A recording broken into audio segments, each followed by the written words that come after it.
Am I the meanest? Pawn's drunk. Am I the prettiest? Pawn's drunk. Am I the baddest mofo low down around this time? Pawn's drunk. Well, who am I? Pawn's drunk. Who am I? Pawn's drunk.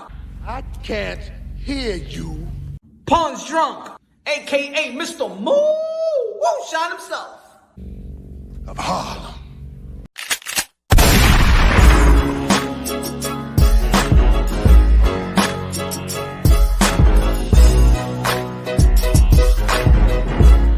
Dímelo, mi gente. Que lo que? You already know this is Punch Drunk Boxing, aka Mr. Moonshine himself, aka El Adobo, aka El Sazón, aka El Borracho, aka Café Bustelo, aka Pastor de Boxeo. Ladies and gentlemen, first and foremost, God bless each and every one of y'all. Woo-wee! We're still talking about it. We're still talking about it. Heavyweight division is alive and well thanks to Anthony Joshua. A lot of people talking about that's probably one of the best knockouts they ever seen. Shout out to the people in the chat. Smash that like button. Shout out to the members in the building. If you want to become a member of Punch Drunk Boxing, you already know where to go. Smash that link in the pin. Savage in the building. What's good, man? What's good? Savage in the building. Hunter of the Hunt. La Reina de Boxeo con los $100 super chari party que a comprar gasolina de 93 Jackie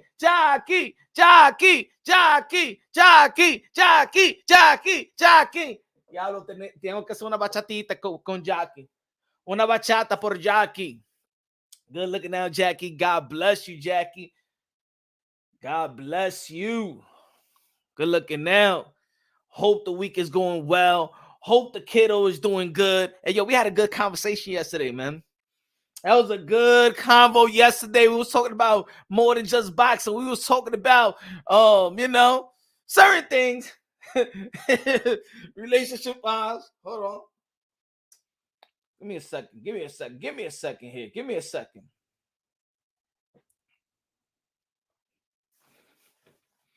Give me a second here.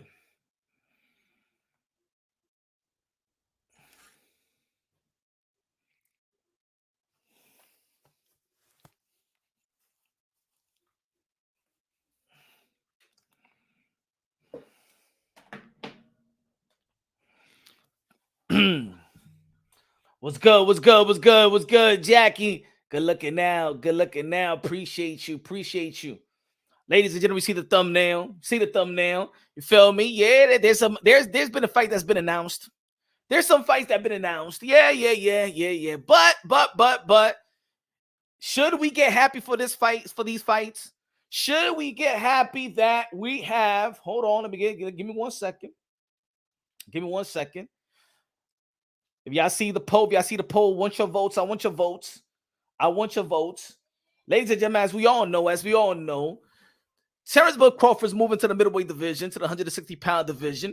Did not fight Jerome Boots, and that was not the announcement. It was not going to be Teofimo Lopez. That was not going to be the announcement. It was not going to be the winner of Tim Tszyu versus Keith from Tom Thurman. He ain't going to wait for that. It was not going to be Erickson Lubin. It was not going to be Fundura. Fundura's going to be fighting March 30th as well. But anyway, so he's out the loop. Not going to be Jamal Charlo going to the 160-pound division. Not going to be Triple G in the 160-pound division. And going to be Jamel Charlo, the reigning undisputed king in 154. No. He wants to pick Chris Eubank Jr., who's been a professional for quite some time and never a world champion, coming off his win versus Liam Smith, in which Liam Smith before that fight knocked him and stopped him while Roy Jones Jr. was in the corner of Chris Eubank Jr. And then he got a new trainer, which is Bomac, trainer of the year, probably, I believe so. I think he got the trainer of the year 2023. It's also the trainer of Terrence Crawford. What a coincidence. So now, after a great win by Chris Eubank Jr., who are you gonna be trained by? You got to get a new trainer. Maybe you should get Ben Davison. Ben Davison has done a wonderful job with Anthony Joshua with his 3 straight knockout victory. Maybe you get Ben Davison, or maybe you get your daddy back in the ring, because of course, your daddy is very disappointed in you. And I'm talking about Chris Eubank Jr. Chris Eubank Sr., the legend, is disappointed at his son. He's rocking with Harlem Eubank, who's in the 140-pound division. And maybe a guy like Teofimo Lopez should chase him after all. But anyway, this came out of nowhere.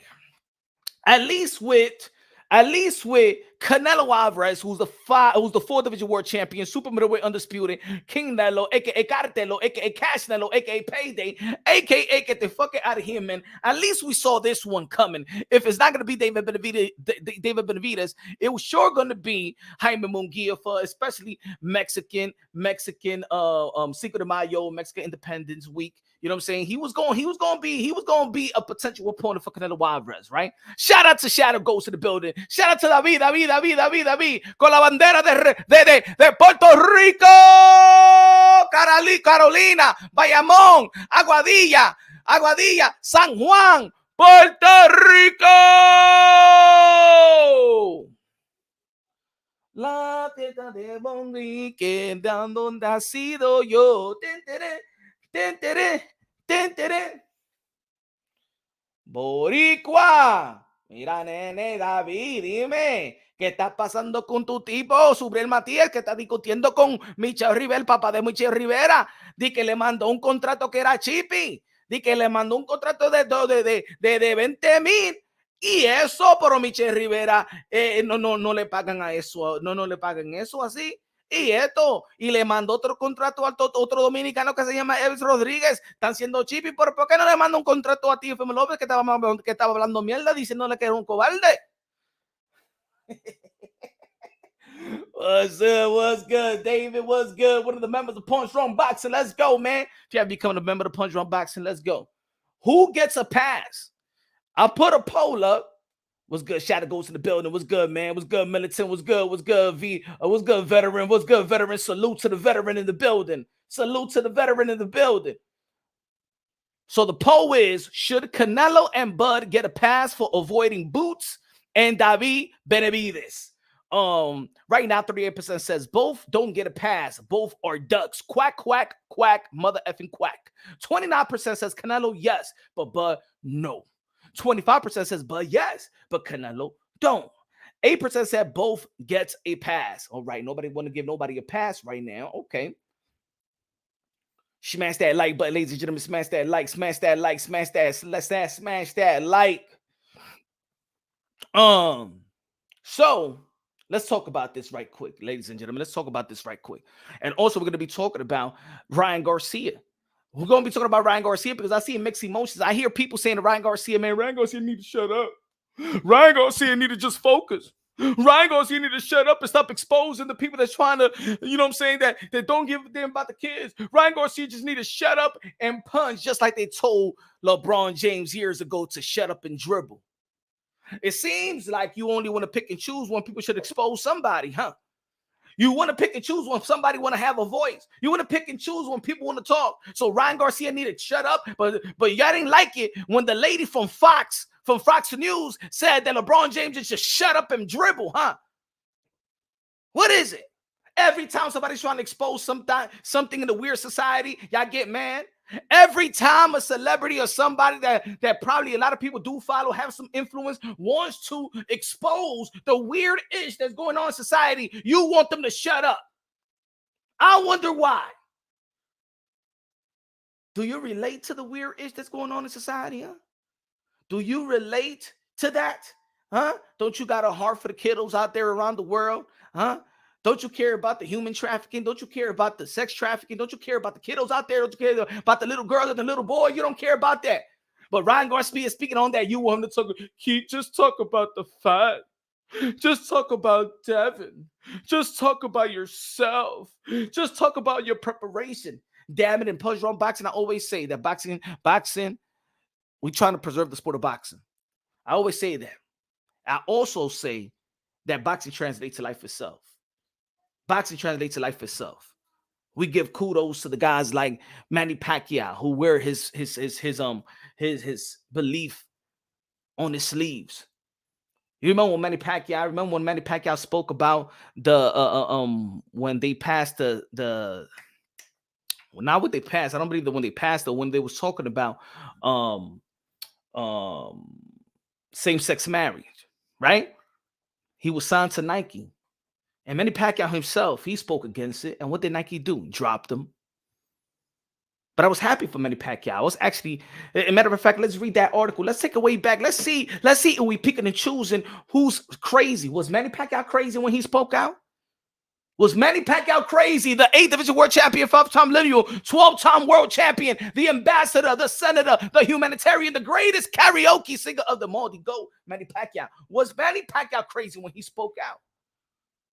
You think that was fair that they dropped him because he fell? Let me give Manny Pacquiao's word for word. Hold on. We're going to get serious in this live. Because I don't like how people talking about Ryan Garcia in that manner. No, Ryan Garcia is not crazy. Ryan Garcia is right on the money. Ryan Garcia is right on the money. And sometimes, man, you got to say it when you got the relevant chance. I was listening to Ryan Garcia and stuff like that. And somebody asked him, I want you to just stay focused. That doesn't mean because you got other things that you want to talk about that you're not focused on them in the Dream Haney. That doesn't mean you're not focused. What you think these guys do when they don't train? You think they just training in their sleep? Huh? You think they train when they eat? You think they training with the kids? Sometimes they're not with the kids. What you think? They got nothing else to do but just train, that's it, and just sleep all day? No, they all sometimes play video games. They sometimes go out and eat, have dinner with their friends and stuff like that. That's still training camp. Training camp is not to be a robot. What's good, Karate Kid in the building? What's good, Karate Kid in the building? What's good? Low Nose Boxing, one of the members of Punch Run Boxing again in the building. He said, Bud has to fight Boots. Canelo done fought most of the killers. Bud gets no pass. Eubank is a cherry pick. Bud will ice him cold. Low Nose Boxing, who is a supporter of Bud Crawford, says he ain't getting the pass. Okay, Low Nose Boxing trying to keep it unbiased, logically and objectively. That's what we want here. Let's find what Manny Pacquiao said a long time ago. Manny Pacquiao. Hold on, give me 1 second. Manny, same shit. Man. Let's go. Let's see what Manny Pacquiao said. Manny Pacquiao is Manny Pacquiao. He stated, hold on, it's common sense that 8 times world champion who later apologized. Do you see? He needed to apologize. I was good, but Manny Pacquiao not apologizing. Let's see what he said. Let's see what he says later, though. I'm sorry for no. It's common sense that 8 times. Do you see animals? Okay, this was Manny Pacquiao in reference to same-sex marriage. It's common sense. The 8 times world champion who later apologized said, do you see animals mating with the same sex? Animals are better because they can distinguish male from female. If men mate with men and women mate with women, they are worse than animals. He was talking about people are worse than animals. What's good, Mill City Boxing? What's good, my brother? And then he later apologized. Manny Pacquiao later apologized and said, I'm sorry for hurting people by comparing homosexuals to animals. No, goddamn, they animals. Don't you apologize, Manny Pacquiao. Huh? Let me say how Manny Pacquiao apologized. I'm sorry for hurting people by comparing homosexuals to animals. Please forgive me for those I hurt. I'm still standing on the belief that I am against same-sex marriage because of what the Bible says. But I'm not condemning LGBT. I love you all with love, oh Lord. God bless you all and praying for you. No. Stand on your square, Manny Pacquiao. I remember when Manny Pacquiao was apologizing. I said, don't apologize to them. Huh? No. We are, look. No. That's not Christ-like. Don't apologize. You know why I didn't like the apologies? Because he said, I'm sorry for the people, for hurting people by comparing homosexuals to animals. Please forgive me for those I hurt. I still stand on my belief that I'm against same-sex marriage because of what the Bible says. God damn it. I'm sorry for the same guy. I'm talking about the Bible. I'm talking about the Bible. The Bible. And then he said, but I'm not condemning LGBT. What are you talking about, Manny Pacquiao? The Bible condemns it. Huh? And that's why later on he got knocked out. How you gonna be like, hey, no, that's what I believe, because I believe what the Bible says. I'm not trying to condemn it. Oh, no, Manny Pacquiao, you condemn it. Yes. Don't let them get you weak. I didn't like that apologies, but I understand what he was trying to say. I understand why people don't want to speak up, because when Manny Pacquiao spoke up, he lost his Nike endorsement. And ladies and gentlemen, how many boxers have ever had a Nike endorsement? So I understand why you try to apologize. Even Bob Arum, he didn't even want to talk like that. Bob Arum separated himself from Manny Pacquiao. Let me see if I can find that. This was a while ago. This is when, remember, look, I ain't lying. I forgot your friend. Look. Manny Pacquiao loses Nike sponsorship over anti-gay remarks. Huh? Come on, man. That's why, ladies and gentlemen, it takes balls and testicular fortitude that Ryan Garcia is saying. You know, Ryan Garcia is sponsored by Gatorade. Ryan Garcia got a bunch of sponsors and stuff like that, not only Gatorade. So I understand why people don't is scared to speak up. That's why a lot of these excuse me, that's why there's a lot of celebrities and athletes are scared to speak up. This is why we got to support Ryan Garcia. We got to support guys like Teofimo Lopez that speak up, that come to Punch Run Boxing and stuff like that, and say what he needs to say. And then I got calls at 7 o'clock in the morning and be like, yo, excuse me, Mr. Punch Run Boxing, why do you feel the need to have Teofimo Lopez saying that? Do you feel that you should, can you take that thing out? Do you think that it benefits his career? Shut the hell up. And then I'm Punch Run Boxing over here. Huh? Are you calling me at 7 o'clock in the morning anyway? Who are you? How you got my number anyway? Huh? Man, shut up.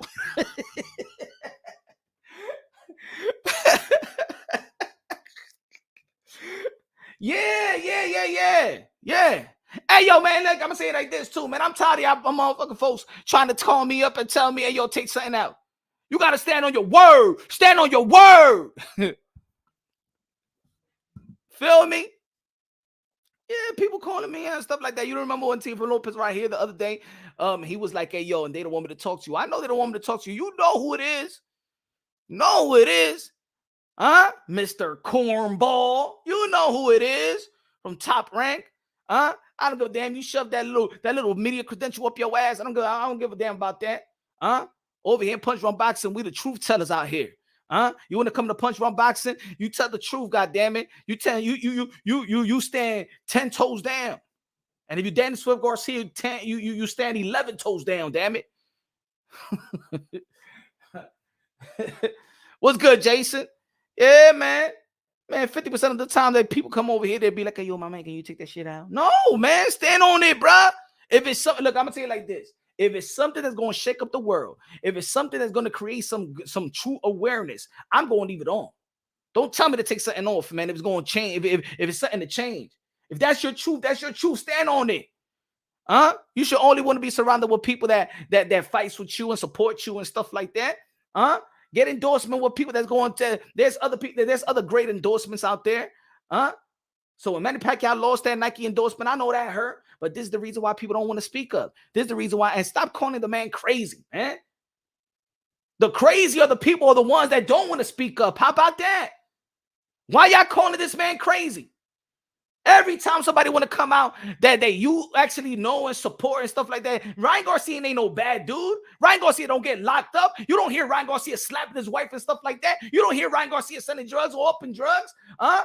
And if he wasn't drugs, the Vada state, the VADA would already tested him positive, you dummies. Why y'all believe in dumb-ish? If Ryan Garcia was on drugs, then the Vada state, the VADA already would have popped him dirty. Remember, this is boxing. Remember, they get tested randomly. Every time somebody want to speak up, y'all want to call them crazy. Well, Michael Jackson was out there saving all the kids around the world, having cancer research and things of that nature, donating a bunch of money. You wanted to say that he was psycho. When Kanye West want to speak out the truth and say they wanted to get me on pills and things of that nature and stuff like that, you say he crazy. But Kim Kardashian ain't crazy. He crazy, but look, they say Kanye West is crazy, but Kim Kardashian's stepdaddy that don't know if he's a man or a woman at the age of grandpa age, he gets woman of the year. That's crazy.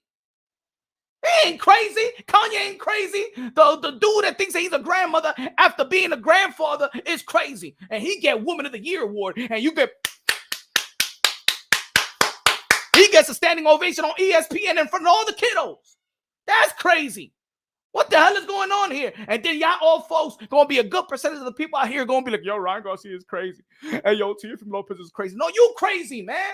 They trying to speak out. Do you know how hard it is in the position that they're in to speak out? Do you know the pressure? Do you know that everybody around them is telling them to shh, come on, Ryan, please, cállate, please, shut up. How many people want Teofimo Lopez to keep his mouth quiet? Shh, stop it. Cállate, shut up. You know why they want to shut up? Because they're afraid of what they're going to lose. That's why they don't give a damn about no Teofimo Lopez. They don't give a damn about Ryan Garcia. They don't give a damn about Kanye West. It's the people around them is afraid of what they're going to lose. The money that he brings in, you know he got to pay y'all. And y'all scared that he ain't going to get that money to bring in to pay y'all. Y'all don't give a damn about him. Y'all give a damn about your damn self. Every time in boxing, we always say that, hey, yo, this is a lonely sport. This is a lonely sport. Boxing is a lonely sport. All the fighters say it. All the boxing pugilists say it. All the boxing Hall of Famers and fighters and past fighters and current fighters, everybody say that boxing is a lonely sport. It don't gotta be a lonely sport. They got a good loyal support from the boxing community. The boxing community is crazy, but the boxing community is bipolar. The boxing community got mental illness. That's what it is. Yo, he gotta pay attention. He gotta pay attention to the fight. Well, how about you pay attention to your family? How about you pay attention to your kids? How about you pay attention to your significant other and stop watching? How you gonna be watching? You're gonna be one of the 20K people watching Ryan Garcia speak, and you think he crazy. Instead of looking at something for like 20, 30 minutes, thinking that he's crazy. How about you go back to your crazy life and handle your business and stop looking at crazy people? How about that? Yo, he crazy. Stop it, man. The boxing world is crazy. Let's not forget that we pay to see another human strip the health from another human. How crazy is that? We crazy too. We're the same combat fighting fans that see another guy get knocked the F out, almost died, and we cheering for the shit. Huh? Ain't that crazy? If you really think about it, ain't that mental illness? If you really think about that, we pay our hard-earned money, we take a flight, stay in a hotel to watch another man strip the health of another human, and then we talking about mental health? We don't give a damn about health. Let's be clear. Let's be honest. The combat world, the boxing fans don't give a damn about nobody's health. Why you always worried about, oh, Ryan Garcia's mental? Hey, yo, he's going berserk or he's going cuckoo. Oh, yo, Teofimo Lopez going cuckoo. And say, you going cuckoo. You pay for that shit.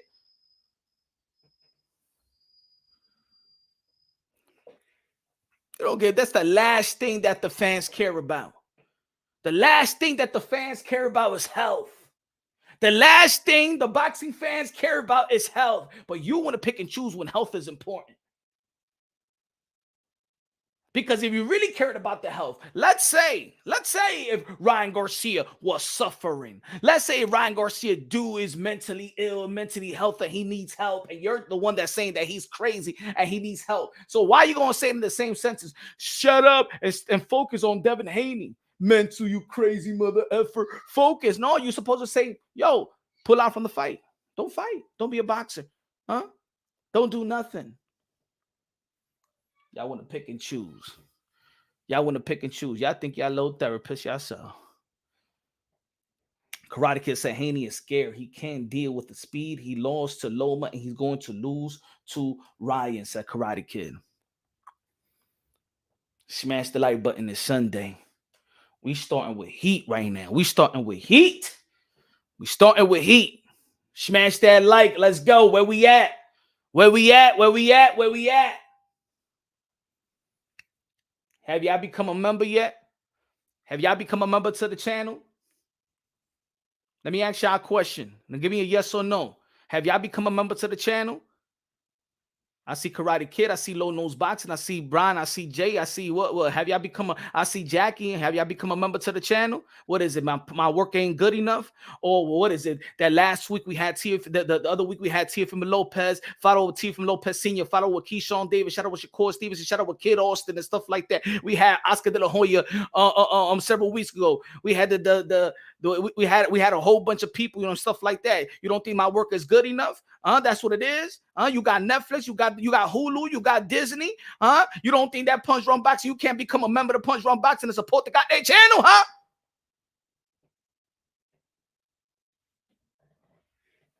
CCI. Wrong with y'all. Anyway. Where we at? Yeah, man, we doing our thing out here. We doing our thing. Yes, sir. So let's talk about this fight right quick. Let's talk about Bud Crawford right quick.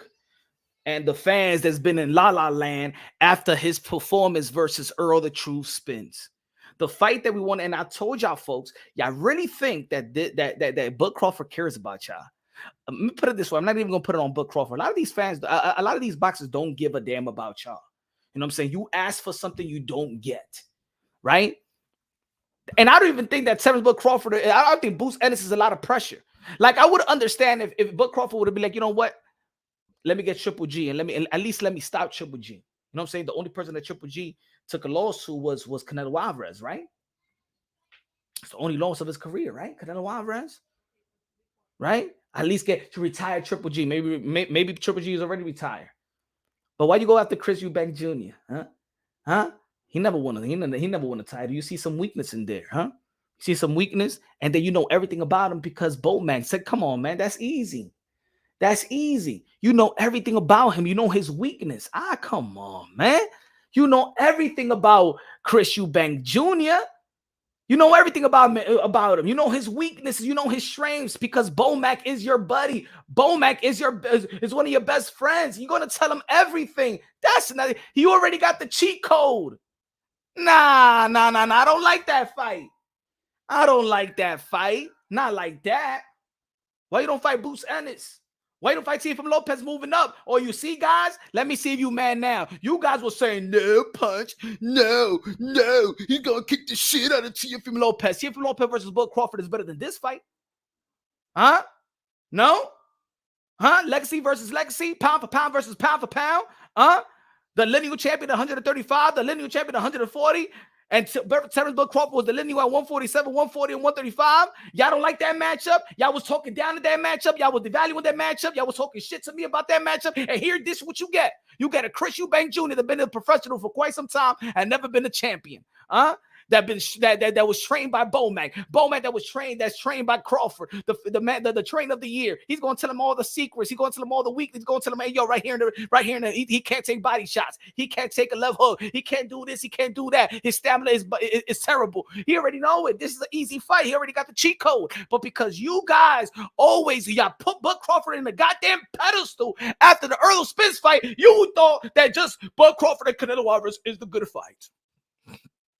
Bud Crawford needs to move up 3 divisions up, and he could campaign for Canelo Alvarez because he's so great and so. Charles in the building was good, man. What? But you wanted Keyshawn to fight Shakur and their teammates and know each other. Weakness, you showing your bias, bro. No.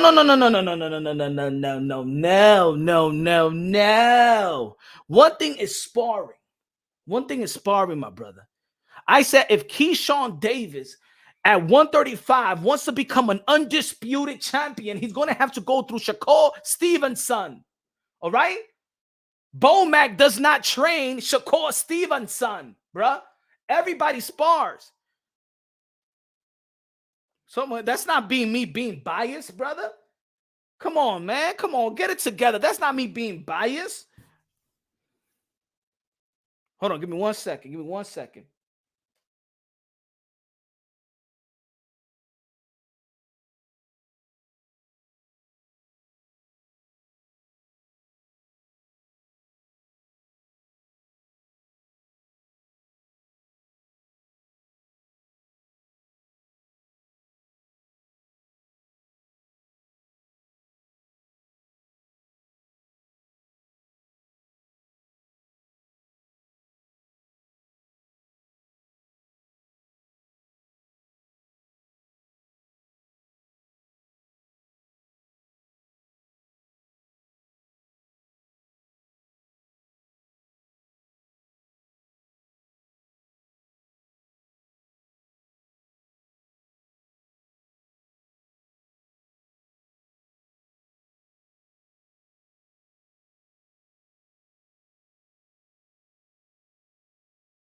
Leonardo Rodriguez, I think Bud with the $5 super chat. God bless you, my brother. Leonardo Rodriguez con el 5 pesos a comprar pizza con soda. Dice, I think Bud should be facing Boo Boo since he was just at 168. So a catchweight with him makes sense.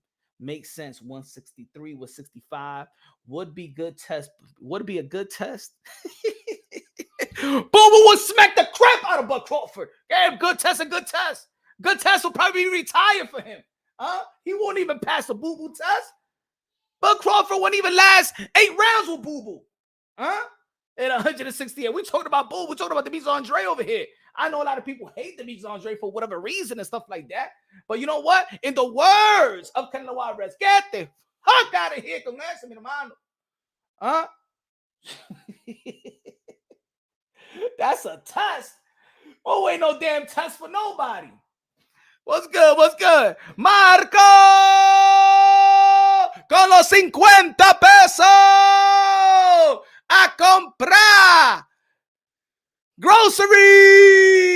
Let's go. The best channel where the truth and nothing but the truth is told. God bless you. El pastor de boxeo, punch, drunk, boxing, la música de Randy. Toma la música de Randy, Marco, para usted. Ese quiere la música de Randy con los 50 pesos.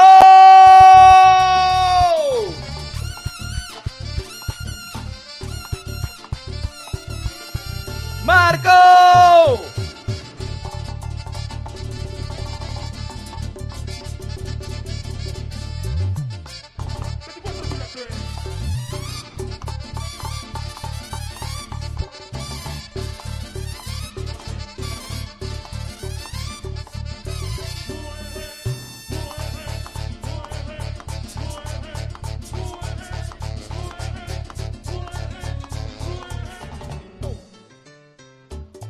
Marco! DJ Camelo Alex Sensation, págame la música, Yankee Thing.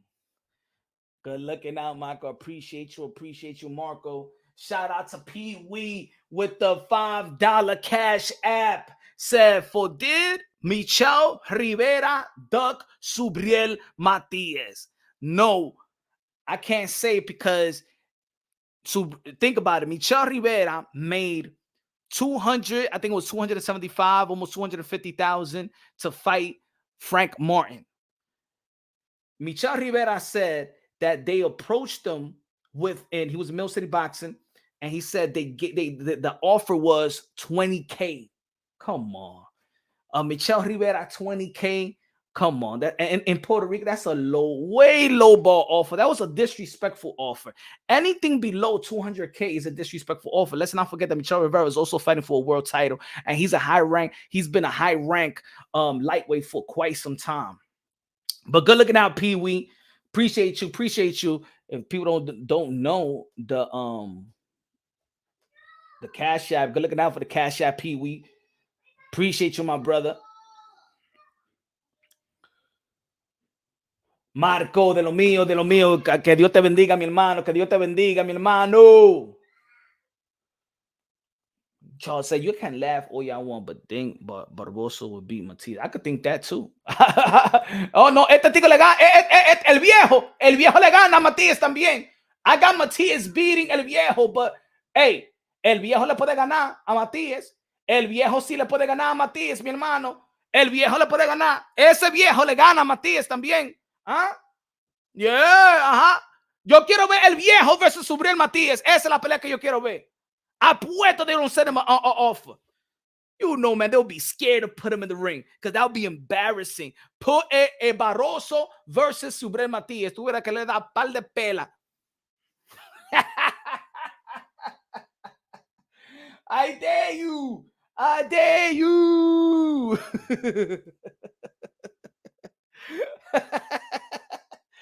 Jackie in the building. Jackie La Reina. God bless you, Jackie, for that earlier today. Michel Rivera sucks. Pitbull will KO that. Man, please. Mamba, punch from boxing, Mamba mentality. OG, you the best boxing channel and very informative. More importantly, super real. Just became a member 10 seconds ago. Let's go, Mamba mentality, baby. Let's go. Good looking now. Appreciate you, man. Appreciate the support. Appreciate the support, bruh.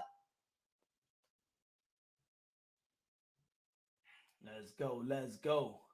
Marco. Hey, yo, become a member, folks. Become a member, folks. Dice Matías Stavs here. Está fumando droga, mi hermano. Está fumando droga. Let's talk about this right quick. Let's talk about Terrence Bud Crawford, because I'm gonna keep on saying it again. Terrence Bud Crawford got Hall of Fame skills, first ballot Hall of Fame skills, first ballot Hall of Fame accomplishment, but he does not have a first ballot resume. He's great. And I'm tired of people trying to compare what Floyd Mayweather did, what Oscar De La Hoya did, what Manny Pacquiao did, comparing to Bud Crawford. Stop it, folks. Stop it. I don't know why people want to live in La La Land. And the thing is, I know credible boxing people in La La Land. Maybe, and you know what I understand about a lot of people in the sport of boxing? They don't even follow their own sport. Certain people in the boxing community don't even follow their own sport. And cool, they don't gotta follow every. There's people that I know that I'd be like, hey, yo, Naoya Inoue. What? Is that the Japanese dude? No, that is the Japanese dude that is a 4th division world champion, 2 division undisputed, just like you preaching about Bud Crawford, damn it.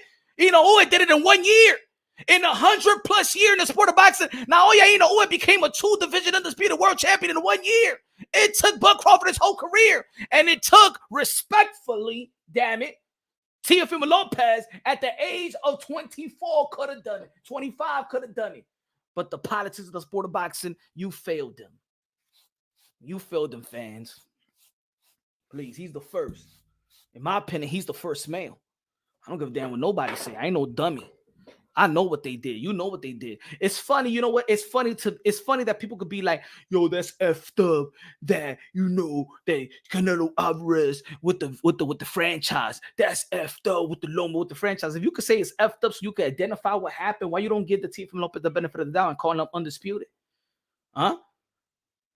That's like Bud Crawford. Like Bud Crawford, he got stripped from belt to the 147. And if he stayed at 147, you don't think I'm going to call him the undisputed 147 still? You think that, in my opinion, do you think that Tim Tszyu is really the champion? No, it's still Jermell Charlo. If Jermell Charlo goes back to the 154, I'm still going to be calling him the undisputed Jermell Charlo. Tim Tszyu did not beat Jermell Charlo, so no. People got to keep it consistent, man. People like to say, yo, this is real, but then you can't identify the real, until it fits your narrative. When you want to cater to whatever the narrative, that's when you want to say what it is. Nah, come on, stop it. Don't switch up. Terrence Bud Crawford versus Chris Eubank Jr. for me is not as good. And we're talking about him moving up, okay. But the thing is, Chris Eubank Jr., like I said in the beginning, is already trained by Bomac. Bomac know everything about Chris Eubank Jr. He's going to tell him all the secrets, everything bad about him, all the weaknesses and stuff like that. Nah, that shit is whack. Why don't Bud Crawford fight Boots Ennis? Why? Huh? Bud Crawford became who he hate. Bud Crawford doing the same thing that he said they was done to him. Huh? He's in position to fight you. Chris Eubank Jr. ain't put in a position to fight you. He didn't put in a position to get that type of payday. Huh? You see, folks? It's whack. Why you don't look after the brothers? Why you don't look after your fellow brother right there? You know what I'm saying? Your fellow brother. From America, Boots Ennis. But let's look at the flip side. Did Boots Ennis really want to fight with Terrence Bud Crawford? His team really wanted to pursue the Terrence Bud Crawford, or was pursuing Earl the True Spence?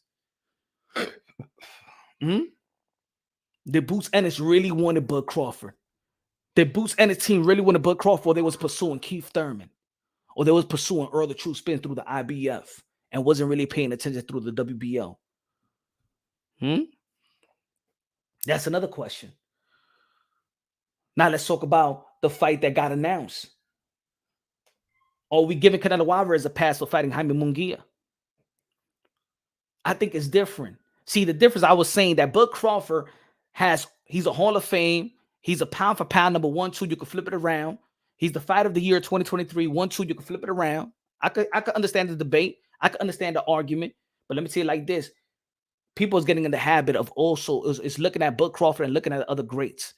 And it's slightly okay in terms of style and fights and stuff like that. I understand people like to hype fights, but Bud Crawford's resume is nothing compared to Floyd Mayweather. Please, for the folks out there, I'm gonna tell you like this: you could cut Floyd Mayweather's resume in half, and it still be, the names will still be better than Bud Crawford. You could cut Floyd Mayweather's career in half. One half is Money Made, the other half is Pretty Boy, Luis Castillo, Zab Judah, Chop Chop Courtley.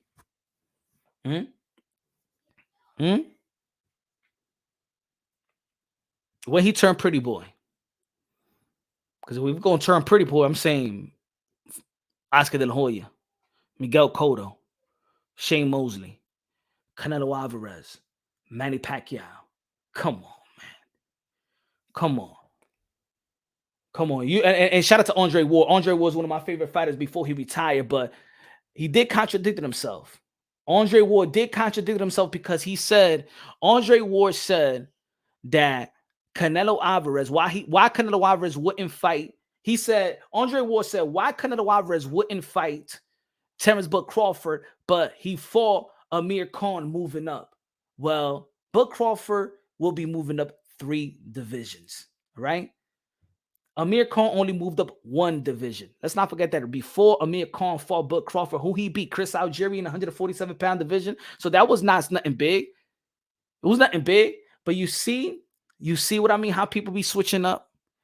They acting like Canelo Alvarez fought Amir Khan while Amir Khan was in 135. No, he was in 147. He beat Chris Algieri in 147 pounds. He moved up 1 division. That's nothing like, oh my God. You know what I'm saying? The reason why people felt that Mikey Garcia and Earl the True Spence was kind of a jump is because Mikey Garcia went back down and fought. I'm thinking it was Robert Easter at 135 and moved up 2 divisions up to fight Earl the True Spence. Jamel Charlo jumped 2 divisions up to fight Canelo Alvarez. Kell Brook jumped 2 divisions up to fight Triple G. You feel me?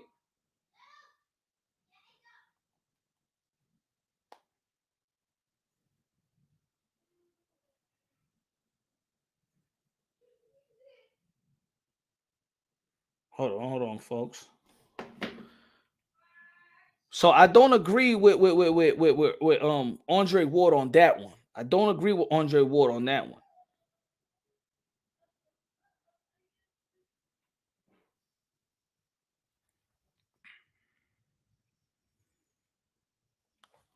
I don't agree with Andre Ward on that one.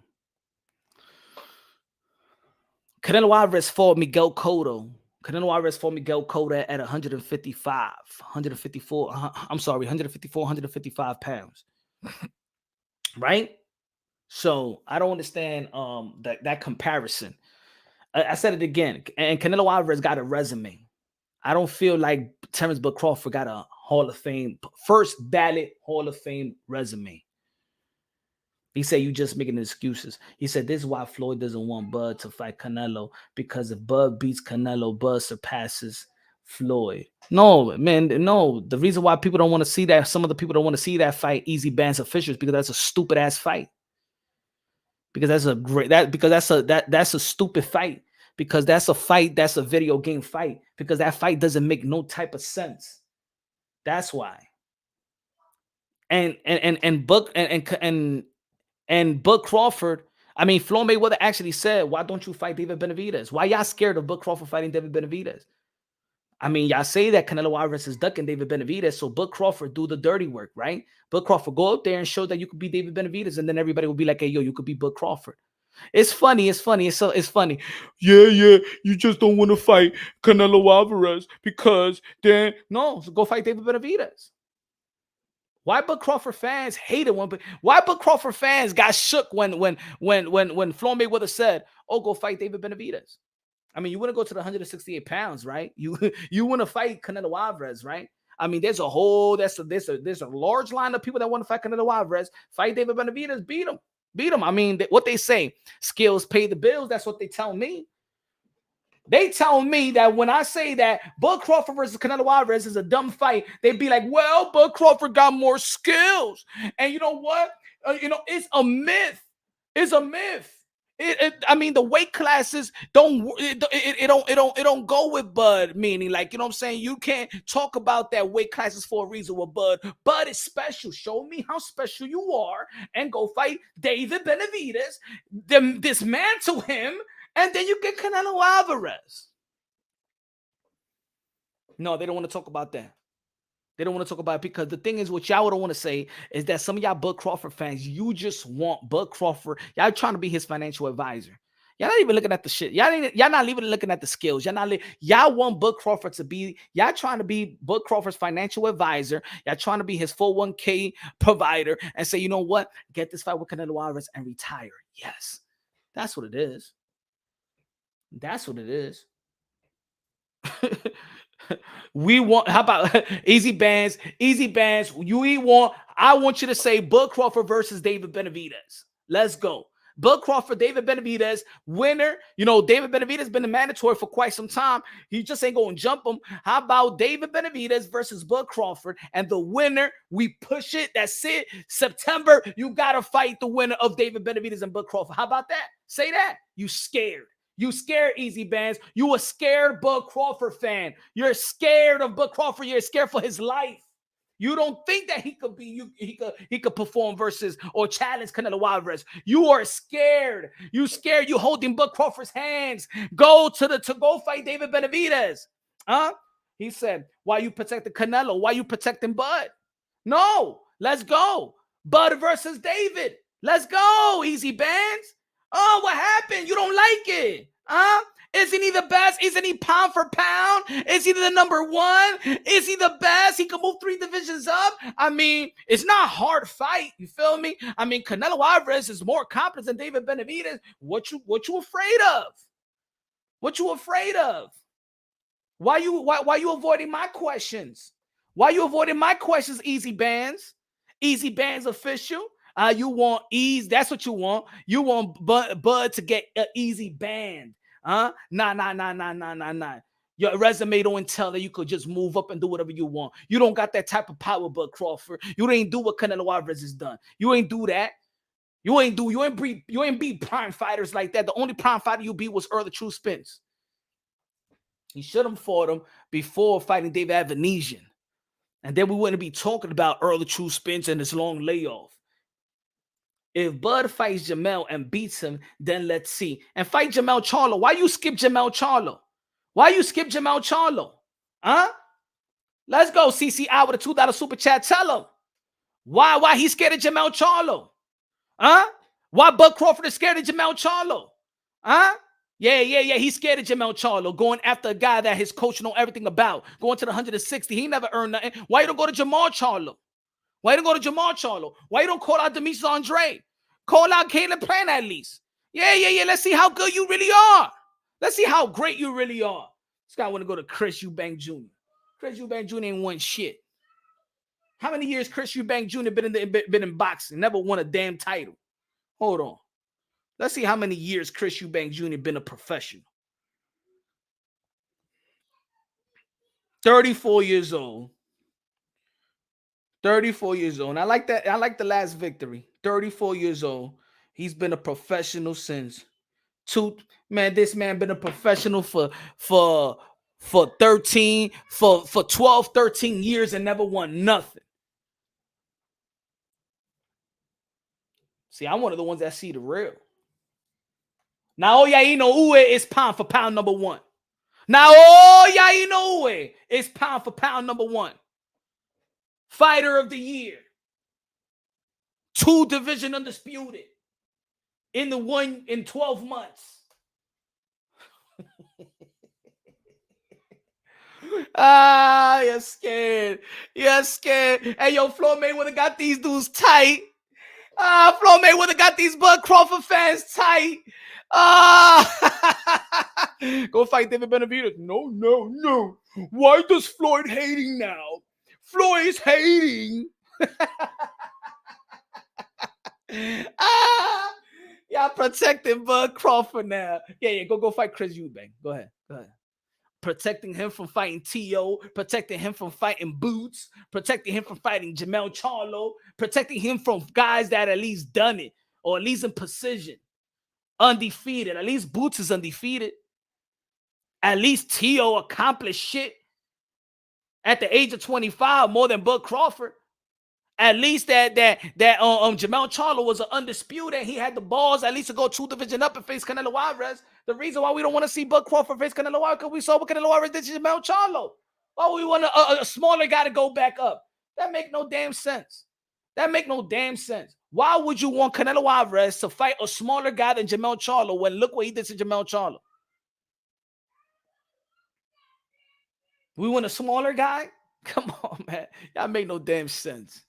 You want to be Bud Crawford's financial advisor. We want to see Bud versus David Benavidez. I want to see this type of greatness. After what he did to Boo Boo 6'1", 168 pounder. Look, he did to Caleb Plant. Yeah, let's see what Bud Crawford gonna do. Yeah, let's see. I want to see how great. Oh, he's a wrestler. He's strong. I want to see how strong he is. I want to see how strong Bud Crawford is. I want Bud Crawford to call out David Benavidez. Hey, what did Demis Andre do? He moved up. He said, "Yo, I can't get Canelo Alvarez. All right, man, let me get David Benavidez. I get David Benavidez." He called out David Benavidez. Look what happened. You know what I'm saying? He didn't pass the test. I want to see Bud Crawford then. If Bud Crawford wants, the fans are asking, the real fans are asking for David Benavidez versus Canelo Alvarez. If anything is going to disrupt that, you got to go through David Benavidez, right? So you know what? Bud Crawford, you want Canelo? Go through David Benavidez and show us what you got. Show us how great you really are. Look at his fans scared come to Punch on Boxing.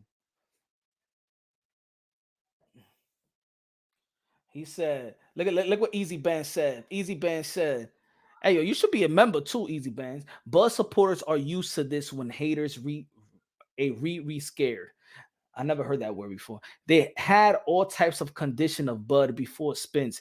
He got to get a belt. He got to fight Porter. He got to cross the street. Yeah, because he didn't fight no damn body. That's why. Because Bud Crawford was the last one to move up to welterweight. Let's not. Hey, yo, Easy Bands. I'm Punch Wrong Boxing. I'm not one of these dumb other channels that don't know shit about the sport of boxing. Bud Crawford was the one that signed the extension to Top Rank. He could have gone to PBC a long time ago. He could have gone and get Earl Spence a long time ago. Keith Thurman a long time ago. Sean Porter a long time ago. Matter of fact, around the same time where Bud Crawford was a free agent, Manny Pacquiao became a free agent. Well, he never was a free agent, Bud Crawford, because he signed the extension. But around the same time where both of these guys could have been a free agent, Manny Pacquiao went to across the street and got Keith Thurman, was about to get Earl the True Spence, got Ugas, at least get Ugas, because Ugas beat Bud Crawford in the amateurs as well. He would have beaten Ugas as well. Stop it. Y'all some fake ass Bud Crawford fans and stuff like that. I know what y'all are. Y'all not Bud Crawford fans. You guys are PBC haters. Bud Crawford signed the extension. Bud Crawford cared about his guarantee more than anything in the world. Y'all trying to perceive like Bud Crawford, his primary thing was legacy reigning supreme. Bud Crawford is good. He's great. Going to go to the Hall of Fame as accomplishment is great. But y'all trying to have Bud Crawford like he cared about legacy. Let's not forget that there was in negotiations before he fought Earl True Spence, and he pulled out the negotiations and went to BOK Prime and get his money versus David Avanesian. How about if Earl True Spence would have fought Keith Tom Thurman, lost to Keith Tom Thurman? How about that? He would have lost the biggest fight because all he was worried about was being greedy. All he worried about was that $10 million to get with David Avanesian. And then he go back. Luckily, that Earl True Spence was an honorable man and say, you know what? I'm going to wait. F Keith Thurman. I want to wait for Bud Crawford. You made that man wait. Earl Spence is the dummy one that should have never waited on your ass. Let's not forget about that, bro. Let's not forget. Let's not forget. Bud Crawford was always about his money. Oh, these guys in the PBC, they're all about their money. You at least the guys in the PBC, at least Keith Thurman fought Sean Porter in his prime. At least Earl True Spence fought Kell Brook in his prime. At least Earl True Spence fought Danny Silva Garcia after the car accident. At least that Keith Thurman fought Danny Silva Garcia. At least Sean Porter fought the likes of everybody. Ugas, Danny, Spence, Thurman. Ugas for Porter. Ugas for Spence. Everybody on PBC fought each other in the welterweight division. The only guy that was, and also Manny Pacquiao got in the mix after leaving Top Rank. Why is all of this sudden that Bud Crawford was the one that was, everybody just pushed Bud Crawford to a side? Nah, that motherfucker want to push himself to the side. Stop with the damn excuses. You stop with the damn excuses and the dumb narrative. That narrative is fucking old. That narrative has been debunked by your boy, Mr. Moonshine. That narrative is old. It's debunked. It's just there's too many PBC hating channels out here that y'all don't want to tell us the truth. Y'all don't want to tell the truth. Bud Crawford never wanted that work. He never wanted that work. Let's not forget that Keith One-Time Thurman is the one that sent a contract to Top Rank. Bob Arum said it. Not once, but twice. Not once, but twice. And guess who he picked to fight? Kell Brook. Damaged goods, Kell Brook. Shut up. Shut up. Bud Crawford never really wanted to work. He never really wanted to work. He fight has-beens. He fight recycled goods. That's what he fights. Let's be real. Let's be honest. He fights recycled goods. He fight handicapped fighters. He's good. He's good. But he fights some handicap. He fights washed up Amir Khan. He fights up two-eye, broken-eye Kell Brook. He fought this guy after a car accident. You should have fought him when he was healthy. Why you waited? Why you fought David Avanesian? Why you fought David Avanesian? What was the point of fighting David Avanesian? Anybody? Anybody in the chat could tell me what was the point of Bud Crawford pulling out of negotiations, having the whole year? Bud Crawford had the whole year welterweight hostage. Not only the welterweight fighters, he had the belt federations. Because all the belt federation says that we're not going to get in the mix of Bud Crawford and Earl Spence negotiations. That negotiation went over for 4 or 5 months. There was a date, November 19th. Bud Crawford ducked Earl the True Spence. That Earl Spence on the December got in a fucking car accident. 17 months out. Bud Crawford fights has-beens. Bud Crawford fight handicaps. He fight dudes that be parking in the parking lot with the fucking blue paint in the fucking cement. Fuck out of here, bro. Get out of here. 10 million guarantee his leverage in his Spence. There ain't no fucking 10 million guarantee nothing. Because David Avanesian ain't nothing. You don't build off nothing with David Avanesian. He was going to get that money regardless. He was going to get that money regardless. He was being greedy. That's what it is. Yo, Spence, yo, I got this money right here in Bill Cake Prime. Let's go over here, man. Let's go over here. Let me get this bread first. Come on, if you had the chance to get this bread. Let me get this bread first. Hook me up. Let me get this bread first. Come on, man. Now you got Boots. He don't want to fight Boots.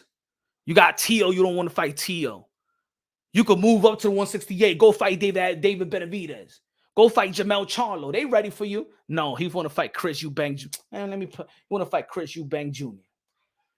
You want to fight Chris Eubank Jr. 13 years in boxing and never won a world title. Come on, man. You guys are living in la la land. Hey, I'm going to tell you like this. He better not struggle. He better not struggle. You know why? Because Bud Crawford is living off his performance. That's his aura right now. He's living off the Earl Spence performance. If he struggles just a bit, if you don't look like King Kong, I'm gonna hear it right now. It's true what you were saying, Punch. Shit, imagine if that was Canelo Alvarez, yo. Come on, man. He was about his bread. Bro. Jose Benavidez shot in the leg. Kell Brook, 2 eye, bro, got 2 orbital bones from the left and the right. Amir Khan quit like he didn't even want to fight. Come on, man. Stop it, bro. Stop it. And when he had somebody with a pulse, he got dropped by Mean Machine.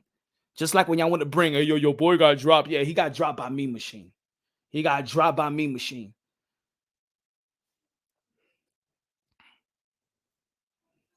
Kenny pulled it through in the towel. What Bomac was saying, you losing. I'm losing. So let's be real. Bud could fight. Bud is a fighter. But let me give you in a little bit. Let me give you a little bit of a secret. But Crawford don't be outboxing guys like that. It's not that he outboxing guys. It's because he's fighting them, which is great.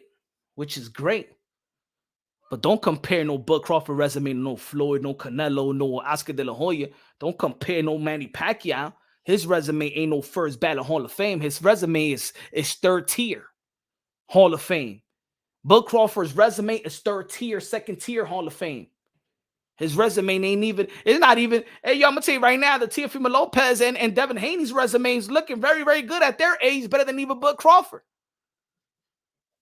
Devin Haney is 25. Tio is 26. Their resume compared to Bud Crawford for me is already good. Better.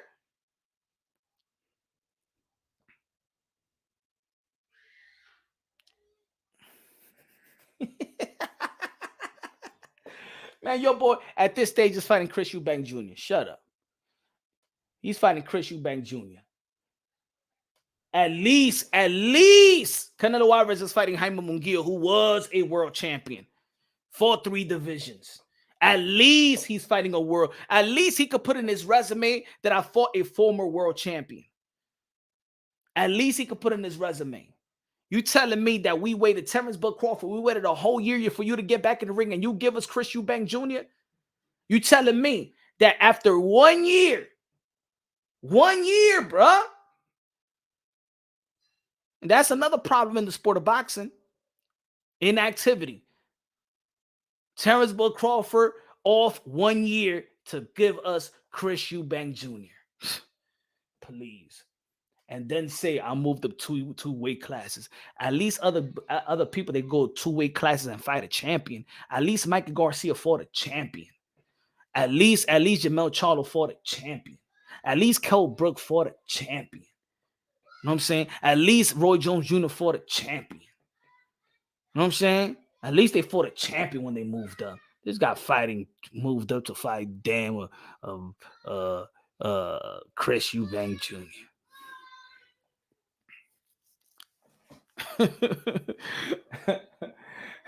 Yo, y'all remember? Time out. Let's keep it real. Let's keep it honest. You remember when Demetrius Andre called out Chris Eubank Jr. and most of the boxing world was getting on him? They was getting at Demetrius Andre. And y'all ain't gonna do the same with Bud Crawford. Keep that same energy.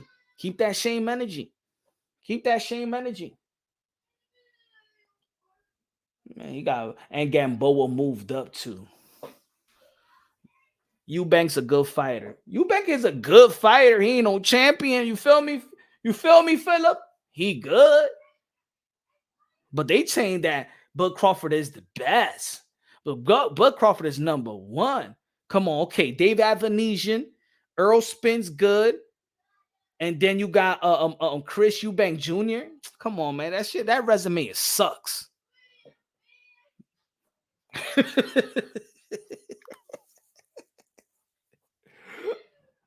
Fight Virgil Ortiz.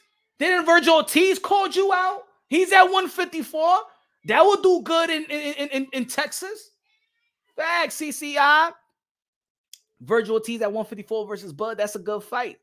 Come on, man. You said Crawford really a clown, man. Stop, man. He got hyping Bud, man. Hype is good, but in terms of his resume, his resume never was. For me, his resume was never like that. And he don't fight enough. He don't even fight enough. He said Bomac went into jail behind Chris.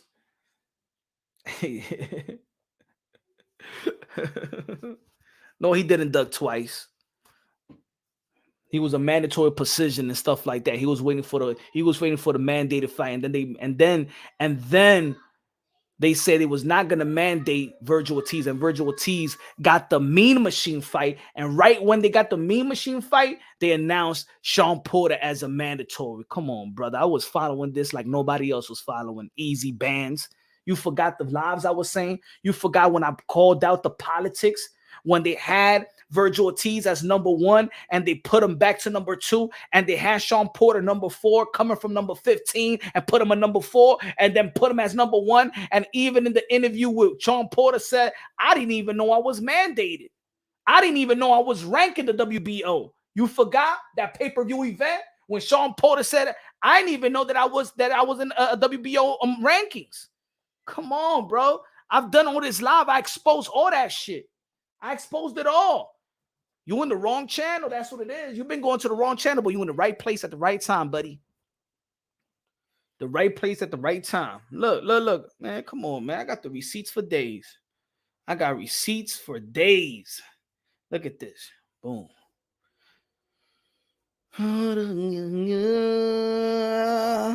I got receipts for days, man. Hold on. Boom.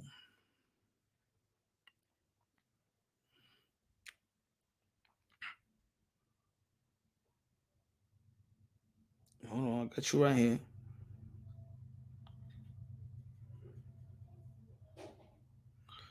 Hold on. Ready? Where's that?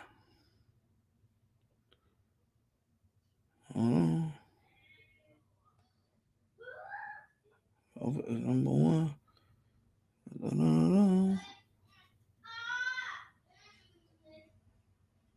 Hold on.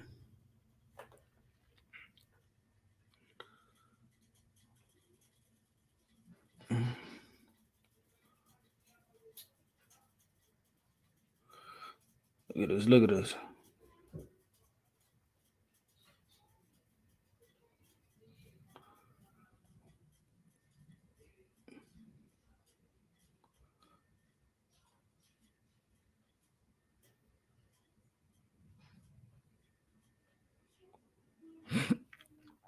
Go back to this date. Virgil Ortiz, absolutely ready for Bud Crawford. 2021. Go check. Watch right here. I don't know if he's even going to go back. Where we at? WBO rankings. Boom. Got you right here. Watch how I'm exposed this. Watch how the master of receipts work.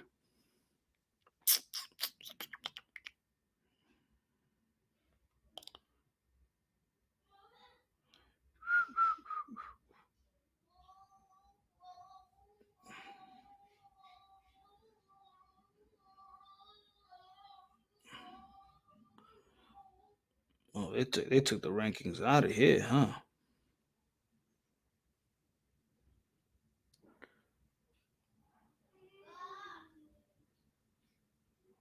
WBO champion, yeah.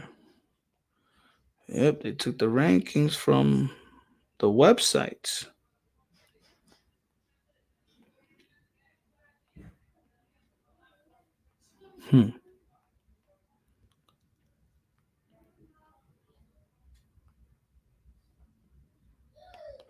There you go. Boom. 21. Let's go to June. Boom.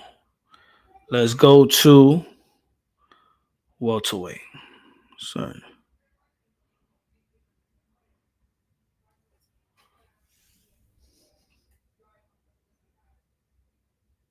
Who's number 1?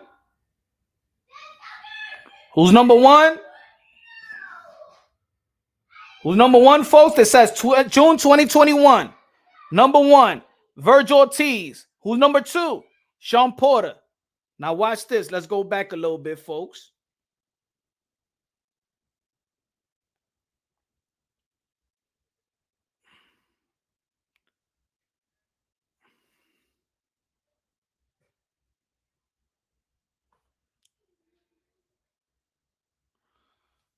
March 2021. Look at the date. Remember, June 2021 was Virgil Ortiz. March 2021 was Sean Porter. Look at Virgil Ortiz as number 2. Remember. Let's move a little back.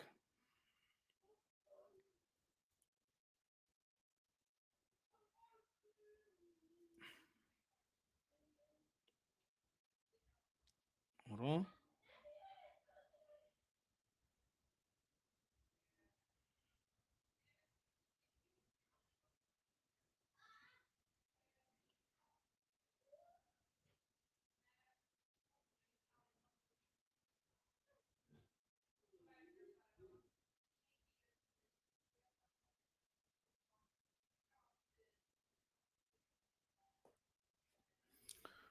A year before, March 2020,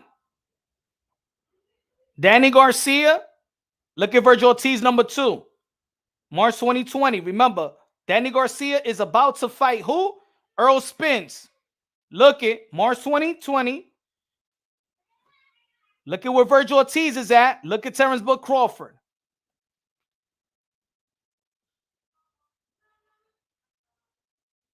Let's go to May. Politics. They don't want to show you, right? Sorry, no results. That's the main. Let's go to April.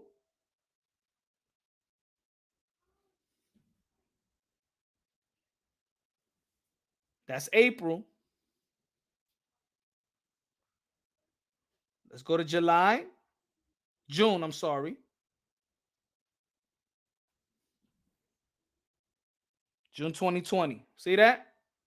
That's when they don't want you to know something. Here you go. Let's go to July. Danny's still there, right? July 2020. Look at Virgil Ortiz. Sean Porter appears in the rankings. Look where Sean Porter is at. Look where Virgil Ortiz is at. Look where Sean Porter is at. Look where Virgil Ortiz is at. August.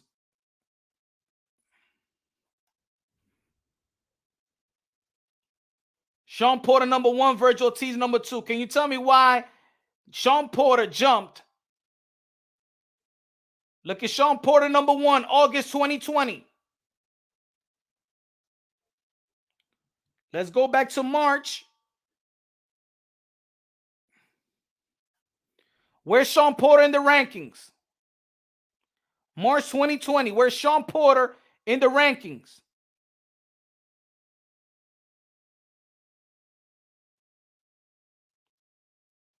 Where's Sean Porter in the rankings? Where's Sean Porter in the rankings? Nowhere. March 2020. Come on, man. That's politically, man. That Sean Porter versus Bud Crawford was political, bruh. Sean Porter versus Bud Crawford was political. They are the ones that ducked Virgil Ortiz. The business of boxing ducked Virgil Ortiz versus Bud Crawford. DJ MFB, Mike from Boston in the building. What's good, man?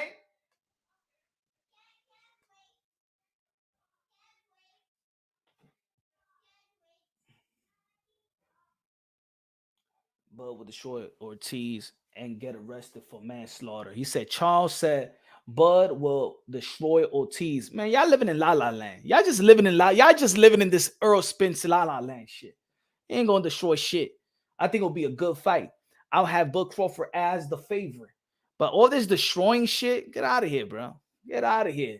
Y'all just think that Bud Crawford could destroy everybody just because he destroyed Earl Spence. That's Earl Spence. He destroyed Earl Spence. A guy that everybody that a lot of people felt that. Matter of fact, Bud Crawford was the favorite to win that fight. He didn't do shit that was out the norm. He was the favorite to win that fight. Now they think that Bud Crawford destroys everybody. He's Mike Tyson Kid Dynamite because what he did to Earl. That's why you believe that Bud Crawford go to 168 and challenge Canelo Alvarez.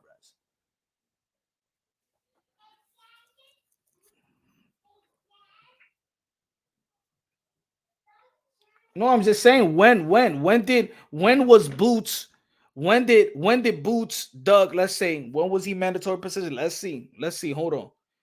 Let's see Boots. Where we at? What was the fight? The last fight, 2023. Boom. When did they fight? Let's put it in June. Because they fought in July. Earl Spence and Bud Crawford fought in July.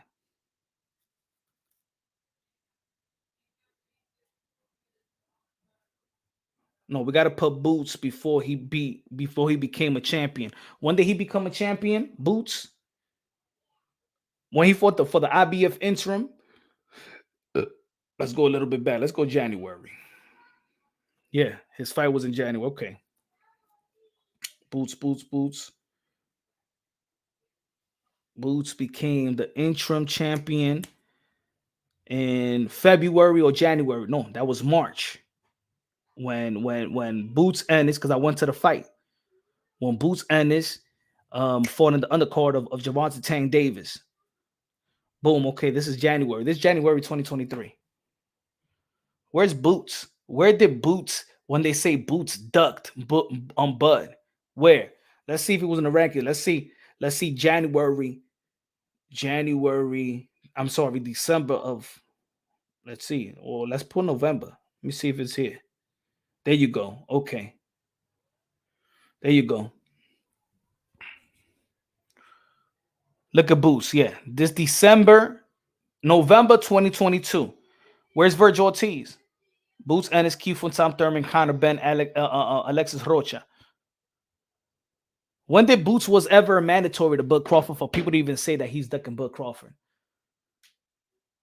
When was Boots Ennis the mandatory to Bud Crawford?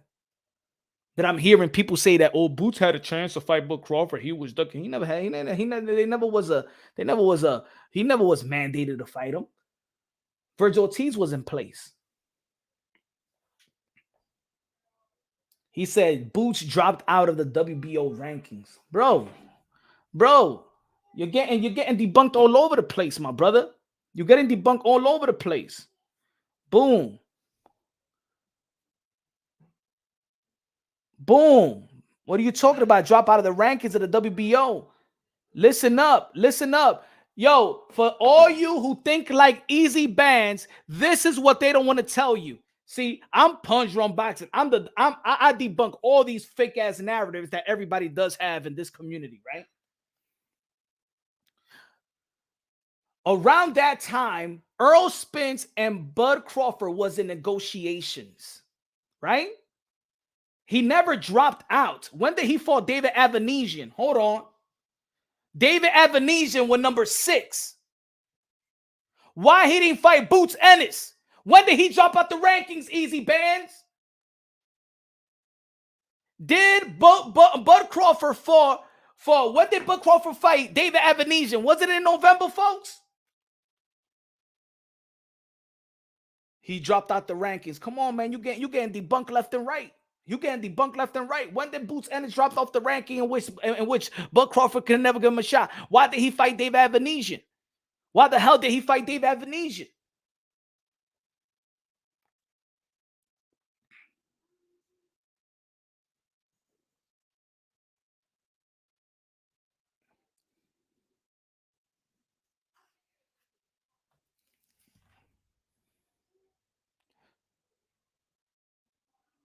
Codis Clayton.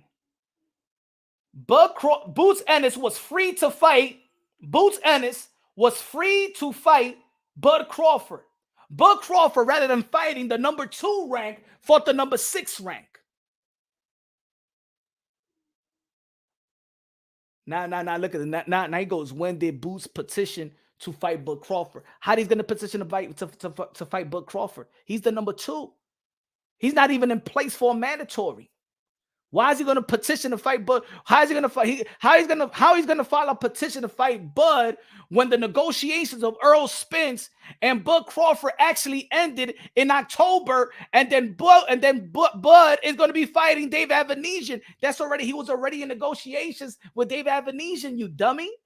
He was already in negotiation with Benavidez while he was in negotiations with with Earl the True Spence. And guess what the Belt Federation did? Let the negotiation happens. That's how he pulled out of the Earl Spence fight and right away had a Benavidez fight for BLK Prime because he was playing with Showtime. He was playing with Earl Spence time. He was playing with Al Heyman's time while he's negotiating another deal with Benavidez and have everybody on pause. Get the fuck out of here, bro. I'm punch run boxing. I debunk all this mess. You crazy? Boots Ennis never dug the Bud Crawford. Bud Crawford dug Boots. Bud Crawford dug the first negotiations with Earl the True Spence. Got out of negotiations to fight Benavidez for BLK Prime. Shut up. Come on, folks. Come on. I'm debunking you frauds, bro. I'm debunking you frauds left and right. Boots Ennis took himself out of the rankings. He never took himself out of the rankings. The only time he took himself out of the rankings was when he fought for the interim IBF, in which he wasn't getting the fight with Bud Crawford anyway. He took himself out of the rankings. Ladies and gentlemen, he fought Karen in January. Boom. Folks, boom. He fought Karen in January. The event of Hector Luis Garcia versus Gervonta Tank Davis. Boom. November 22. Bud Crawford, where's Jerome Boots Ennis is right there. He never took himself out of the rankings. And then after that fight, he was in negotiations with Earl the True Spence. So when he's negotiating, what you want what you want Bud Crawford Boots Ennis to do? Come on, man. Then let's go back. There you go. Now in 2023, January. Then he's off the rankings because he's fighting for the interim IBF. Why is he fighting the interim IBF? Because they already know that Boots, that Bud is going to fight Earl the True Spence. So what he's going to wait around?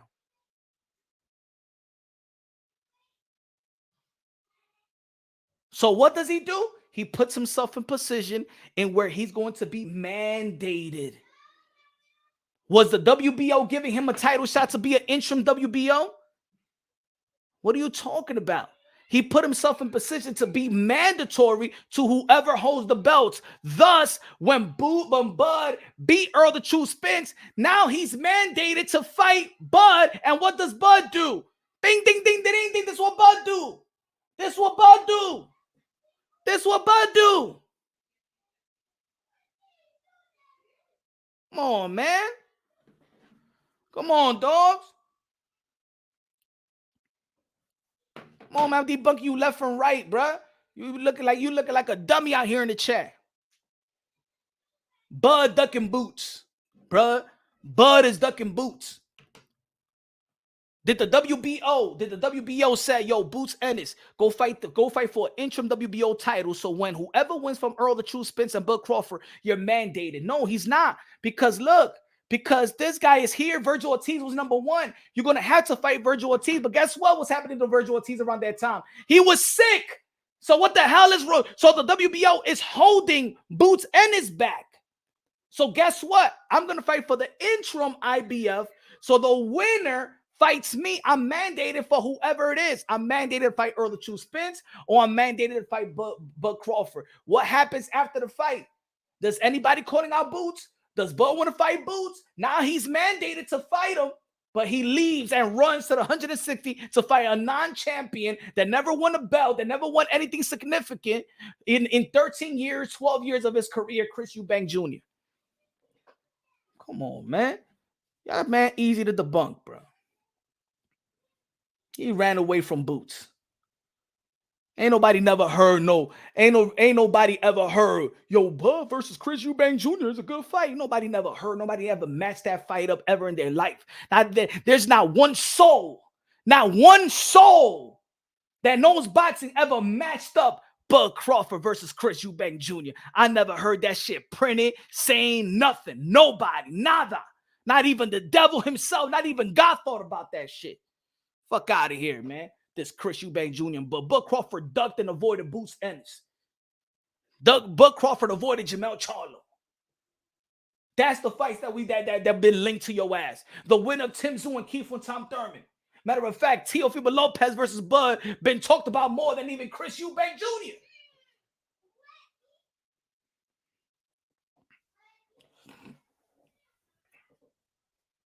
Come on, man. You can't file a petition to the WBO.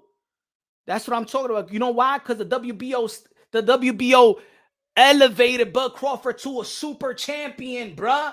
Meaning that you don't get mandated to fight Bud Crawford in 18 months. Learn boxing, easy bands. I'm teaching you. I'm just slapping your ass around with facts. Why didn't he petition to fight? You was talking about the WBO. First, you was talking about that he took himself off the ranking of the WBO. No, he put himself in position to get so he could be mandated to fight the winner of Bud Crawford or Earl True Spence because he was not in position to fight Bud Crawford through the WBO. And you can't petition Bud Crawford through the WBO. Do you know why you can't petition Bud Crawford through the WBO? Because he was elevated as a super champ. So Bud Crawford till this day doesn't have any mandatories 18 months from beating Earl True Spence. So the next time they're gonna mandate the next time the WBO will mandate Bud Crawford is 2025 in January. Learn your shit, baby. This is punch run boxing, baby. I give it the truth, nothing but the truth. The next time the WBO can mandate Bud Crawford is 2025 in January, bruh. He's a super champion. Super champion. Why does Boots got the belt? Because Bud Crawford ain't want to fight him. Simple as that. Simple as that. Because Bud Crawford did not want to fight Boots. That's why Boots got the belt. So what are you talking about? That's why he's a major duck. He ducked Boots. Why the fuck you think Boots got the belt?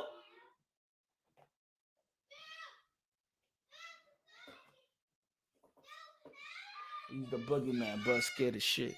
Come on, man. Come on. This is simple. This is public records. This is public records. He ran from that man. You know why? Because Boots Ennis could switch just like him. Boots Ennis is just as strong as him. Boots Ennis is faster, younger, stronger, more skillful. He play around with dudes in the ring and stuff like that. Pause. That's why he don't want to fight. Because you know why? Boots Ennis mirrors Bud Crawford. That's why. Fighters know who they are. Fighters know fighters. You know why too? Bud Crawford is a gym rat who's also a gym rat. Come on, man. Come on. That's what it is. That's what it is. Let me get my money with Chris Eubank Jr. Bud don't want to fight somebody that mirrors him. You switch, I switch. I got a good jab. As a matter of fact, I got a better jab. I'm taller. I'm stronger. I'm younger. I'm hungrier. I'm just as much as in the gym as you as much as in the gym. Yeah. Boots Ennis. Yeah, Boots Ennis. Go run to Chris Eubank Jr. Drop that belt. Drop that belt because you ain't want to fight me. Go drop that belt. Go to Saudi Arabia. He making Bud run to Saudi Arabia.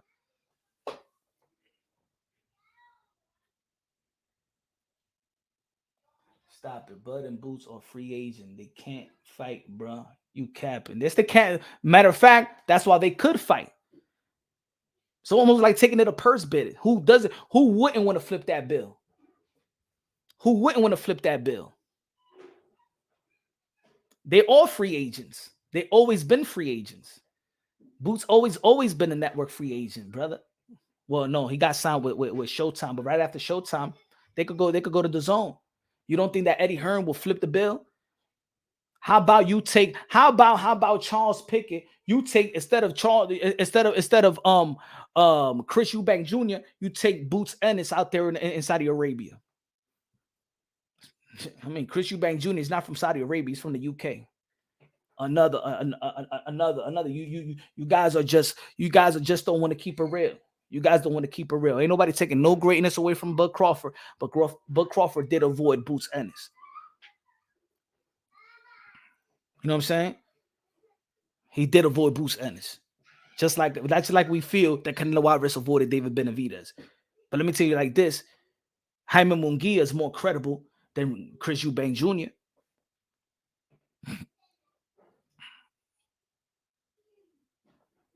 Jaime Munguia is more credible than Chris Eubank Jr.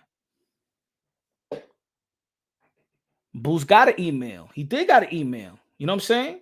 Because of Bud. You know what I'm saying? They say it. Boots Ennis say it. I didn't want to get it like this. His father say it. I don't want my son to get it like that. You know what I'm saying? But the thing is that Bud didn't have nothing in front of him. He didn't have anything like he had a Jamel Charlo. Already he got to fight the win of Tim Tszyu and Keith from Tom Thurman. The rematch with Earl Spence was done a long time ago. After 30 days, they were supposed to accept the rematch. After 30 days, they were supposed to fight before 2023. That rematch clause been voided. Dude, Boots didn't want to fight, but Boots did. Look at this, folks. Look at this, folks. I just debunked it. TVL Traveler. You just walked in the live. I know it. Because I just debunked it. My brother. Go a little bit, go 10 minutes and then start the live. Like, go to 10 minutes behind. You're 10 minutes behind. I just debunked all that stuff. I don't know what channel y'all go to. That feed you this bullshit. What channel y'all go to? Let me know. And bring them hosts. Bring the channel that be pumping that weak ass shit. Tell them to come to Punch Run Boxing. There's a reason why nobody likes to debate Punch Run Boxing. I stopped debating a long time ago because these motherfuckers out here is easy. They be lying throughout their narrative. This shit don't make sense. All this shit is public records. Dude, Boots didn't want to fight. Bud. Buzz did go in the info route. That's why Boots has the belt, dummy. Does this guy make sense, ladies and gentlemen? Does TVL make sense? He went another route. What route did he take? Tell me, what route did Boots took? Come on, buddy. TVL Traveler. What route did Boots take?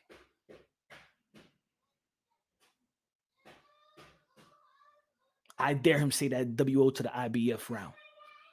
We just debunked that, but go ahead. Come on, TVL. What route did he take?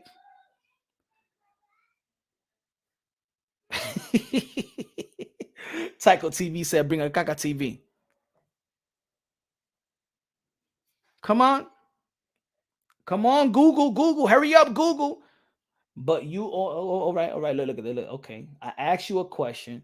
And he says, but you all up in Bernie face, but talk shit about Bud, though tier number 2, you were this guy went a whole different. He's in his feelings now. Now you in your feelings, but you all up in Bernie face, but talk shit about Bud, though. I ain't talking shit about Bud. I'm keeping it real. Bud Crawford did not want to fight Boots. Did Bud Crawford want to fight Boots?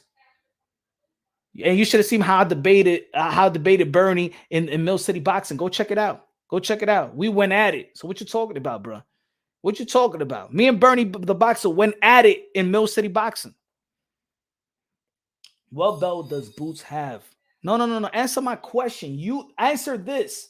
This is what you said. Hold on. This is what you said. Dude, Boots didn't want to fight Bud. Boots did go an info route. That's why Boots had the belt dummy, cut it out. When did he go another route? Why did he go another route? Answer that. With no feelings. Tell me when. When he fought David, when Bud Crawford fought David Avanesian? Right after Bud Crawford faced David Avanesian, why did Bud Crawford face David Avanesian anyway?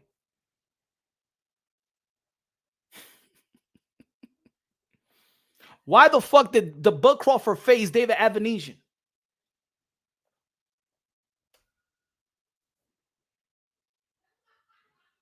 TVL Traveler, just tell me right away. Tell the people right away. Come on, bro. You got me waiting here all fucking time, man. You're wasting our time. Why did Bud Crawford face David Avenesian?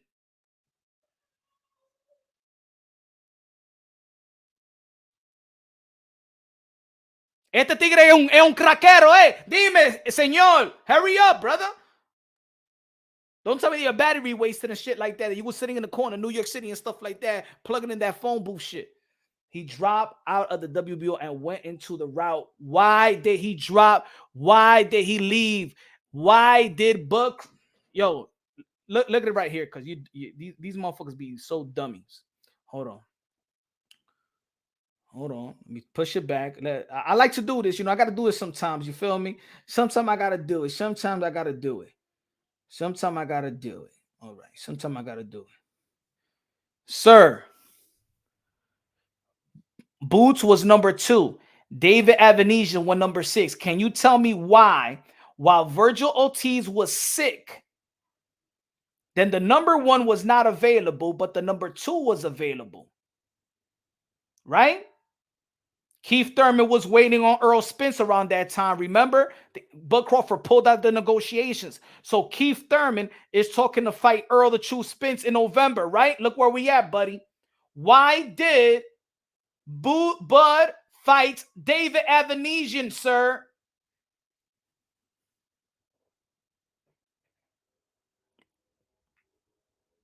Virgil was sick at number 1. Keith Thurman at number 3 is negotiating an Earl Spence deal. Remember? Now Boots is available. The last time he fought was in May of 2022. Now he's a WBO. Why? They gave Bud Crawford a voluntary bout. Why did he fight David Avenesian? They don't want to talk about that.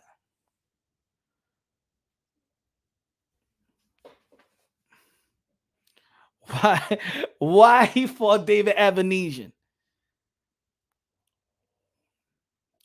If Virgil was sick, that means Boots should have been elevated to number 1. Okay, but he was voluntary. That was a voluntary. So fuck that he was not elevated as number 1. So he was never number 1, right? So okay, we understand that Boots was never number 1, but we understand that Bud Crawford was given a voluntary bout to fight David Avenesian, MBK Prime. Why he chose David Avenesian and not Boots Ennis was available?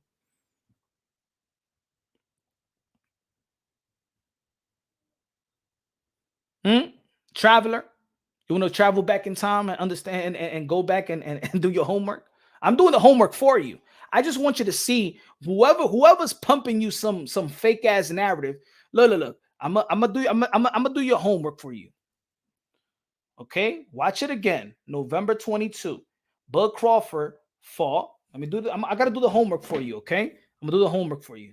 All right, I'm gonna do the homework for you because I want people to watch this. Okay, boom.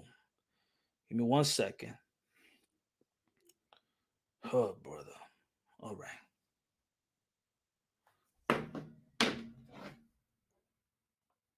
Hold on. Got you right here.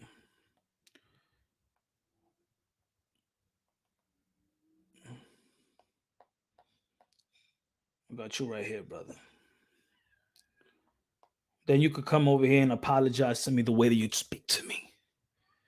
He says, same reason for 140 before he forced him. I don't even know what he's talking about.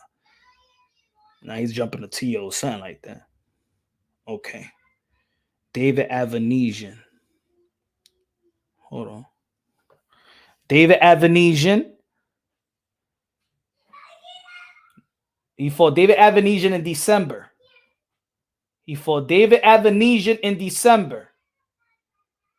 The fight was announced when? When was the David Avenesian versus Bud Crawford fight announced?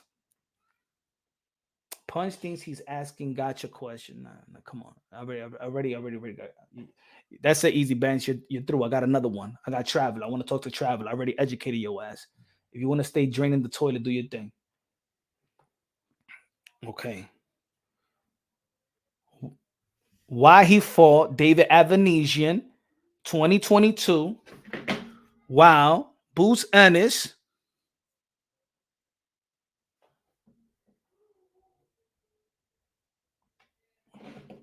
November 22, he was number 2. Why, as a voluntary, he picked Dave Ebenezer and not Boots Ennis? Come on, man. This shit is easy, bro. This shit is easy. I don't understand why y'all playing. I don't understand if is Bud Crawford y'all boyfriend or something like that. Is Bud Crawford a family member? Just say he's a family member. I understand. Just say that you're a family member of Bud Crawford. Just say it. Like at least say, yo, my man, I'm just biased. Just say it.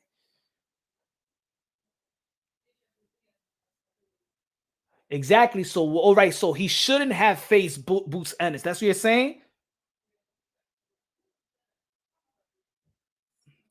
Charles Edward Cheese in the building. Queso, queso, queso, queso. Dímelo, mi hermano, ¿qué es lo que? Leonardo Rodriguez con los 5 pesos. Dice, Punch, Boots turned down the Bud fight on BOK Prime because the money wasn't right via Bozy. It's online, bro. Think he was on with Gilly. Okay. So why was the money not right? Why was the money not right?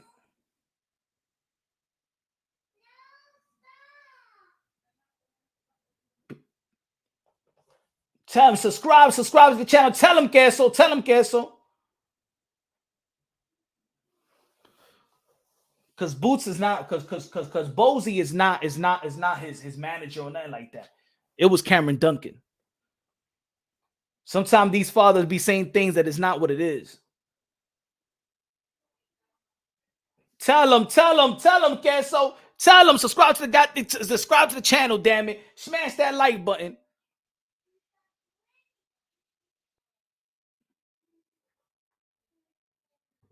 And what Steven Espinoza said. What did Steven Espinoza say? That you telling me that okay. So you telling me this is why you guys got to listen a little more. So you telling me that Boots Ennis, that Bud Crawford was in negotiations with Earl Spence, and also on the back end was in negotiations with David Avenesian's people, which is Frank Warren, and he's giving a deal to Boots Ennis. You see, that's what I mean. Like, yo, entiende esto boxing, mi gente. You're telling me that Bud Crawford was in negotiations with Earl Spence around this time. And he was in negotiations with Frank Martin and David Avenesian's people around that time. And he's throwing offers to Showtime for Boots Ennis too. That's what y'all telling me? Come on, man. Come on, guys.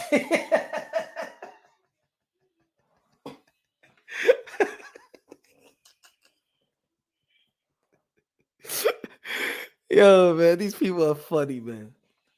So Bud Crawford's trying to get 3 negotiations at one time. So he got the Earl Spence, the Boots Ennis, and the David Avenesian for BOK Prime.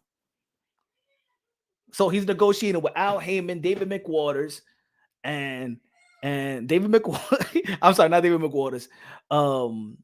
He's negotiating with Frank Warren, negotiating with Al Heyman, and negotiating with Cameron Duncan at the same time.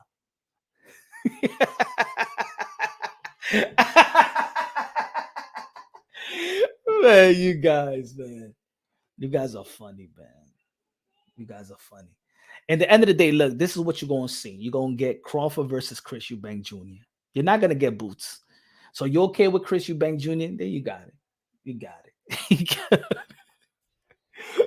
it. Man, it's okay. It's all right. I'm still going to say the same thing. Bud Crawford, pound for pound. 2, they were in the same years. What?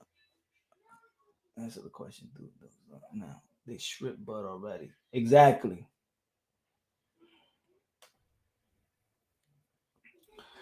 They stripped Bud. Canelo still has all his belts. Facts.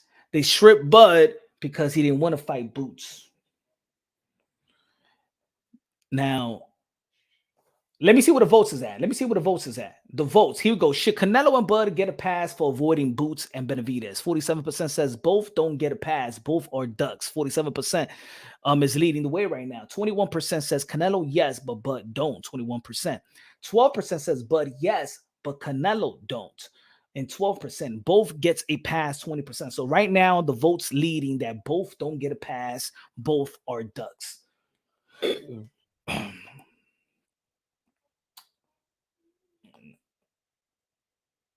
Thank you, Queso. That's what I'm saying. Bud should be fighting Jamel Charlo. Bud should be fighting the real undisputed and still undisputed. He never lost his belt in 154, just like Canelo Alvarez never lost his belt in 168. Yeah, he moved up to fight Bivol, lost to Bivol, came right back down, keeps his belt. Jamel Charlo lost to Canelo Alvarez, come back down and don't keep his belts. But we all know who's the undisputed at 154. That's the fight that we was talking about. That was the fight that was leading up to after the early True Spence fight. Let's not forget that Bud Crawford and Jamel Charlo was talking trash to one another leading up to the fight, talking trash during the fight, and talking trash after the fight. That was the fight. That was the fight that needed to happen next.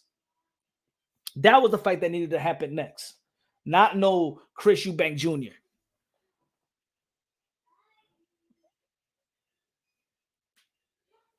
If Queso said, if not Mel, then the winner of, yep. If not Mel, then the winner of Thurman and Tim Tszyu. Yep, that's what I want Bud Crawford to fight. The winner of Tim Tszyu and Thurman. Of course, I'm not asking him to sit out, but I think if he shouldn't have Jamel, come on, Chris Eubank, he should have fought Jamel Charlo. Jamel Charlo is free too.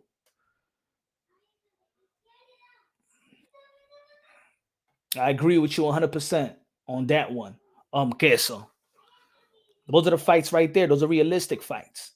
Am I saying that Chris Eubank Jr. is not a good fighter? I'm not saying that he's not a good fighter. He's not a champion. He's not a former champion. You know what I'm saying? At this stage of Bud Crawford's career, at the age of 37, you're going to waste your camp going on Chris Eubank Jr. What you going to win? A payday, because that's what Bud Crawford is all about. Always been about that. Bud Crawford always been about his guaranteed money. He's always been about that. You know what I'm saying? This is prize fighting. I'm not saying that all fighters should be about that, but I think there's this misconception that Bud Crawford primary was always about legacy. Nah. Punch. Didn't Crawford say his GOAT is Canelo, who he getting the beat in 147 or 115? 150. I can't see that. 154, guys. I try to keep it fair. Now Bud beat Boots. Boots become a great champ in his own right. That's just more glory for Bud. Okay, if Bud, what win would be more significant? Bud beating Boots or Bud beating Chris Eubank Jr.? What win would have been more significant for Bud Crawford?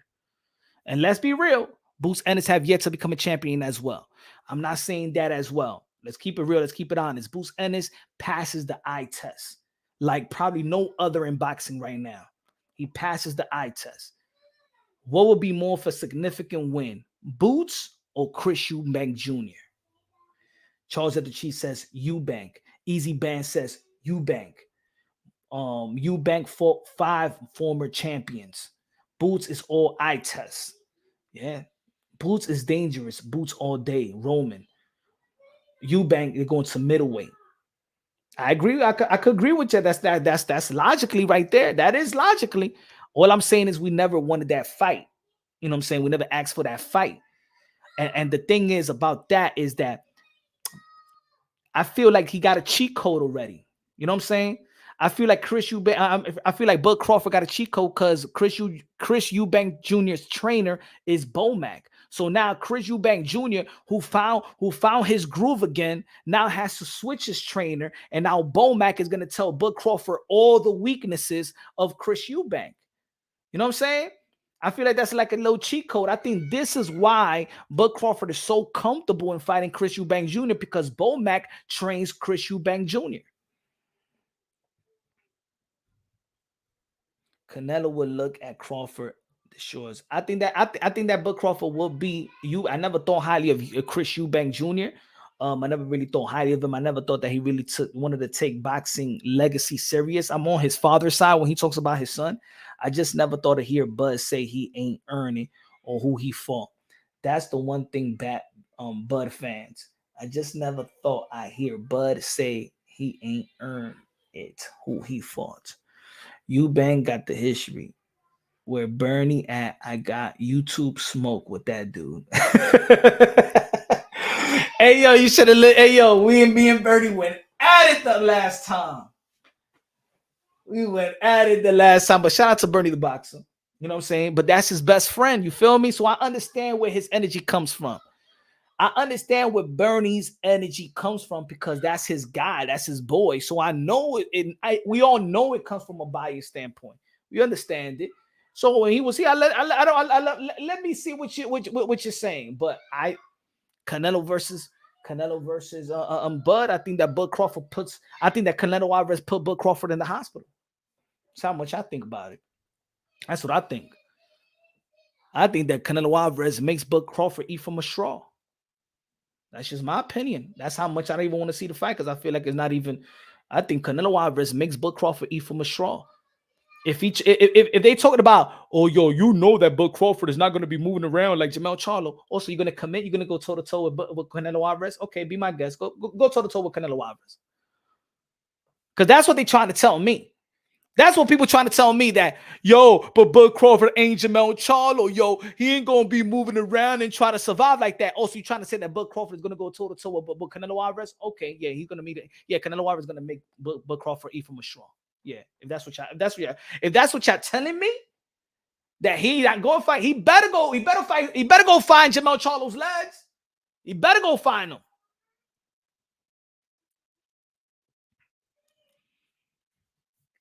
And to me, Charles, Queso, he's not Floyd Mayweather. See, let me tell you something about why Floyd Mayweather could and did his thing. First, because Canelo Alvarez was not in his prime. He was 23 years old. That's not his prime. You know what I'm saying? Floyd Mayweather did not fight the Canelo Alvarez that after the Triple G. He didn't beat that guy. He beat a guy that beat Mosley, beat Trout, and stuff like that on his way to becoming what he is, what he became, right now, right? But Bud Crawford is never, he's not Floyd Mayweather defensively. You know what I'm saying? He's a guy that when he gets frustrated, when he's not really outboxing you like that, yes, he's winning, but he's not showing you levels in boxing outside of the Earl Spence fight. He started want to fight you. That's when he want to brawl and want to beat you up. You know what I'm saying? Just like he did to Jose Benavidez and Jeff Horn. He needed to fight. You know what I'm saying? With Sean Porter, he needed to fight Sean Porter because it looked like he was not outboxing Sean Porter. So he needed to fight. He needed to become a dog. And that's what's special about Bud. That Bud could box and Bud could fight. You know what I'm saying? But if you want to fight Canelo Alvarez, if you want to, you could get to Bud. That's the thing. You could get to Bud. Even Earl Spence was landing some shots, and that shit ain't doing nothing to Bud Crawford. Even when he knocked him down, Earl Spence, landed a left hook. I think it was a left hook or a right cross, and that shit ain't even do nothing. And then he put Earl Spence down. He had Earl Spence had him in the ropes, connected on the shot, and then boom, he got put on the ground. Like he was feeling good. He was just feeling perfect. Is that going to be Bud Crawford in his next outing? Maybe. But I'm saying this Bud might be far superior to the Money Man. You think he's far superior to Money Man?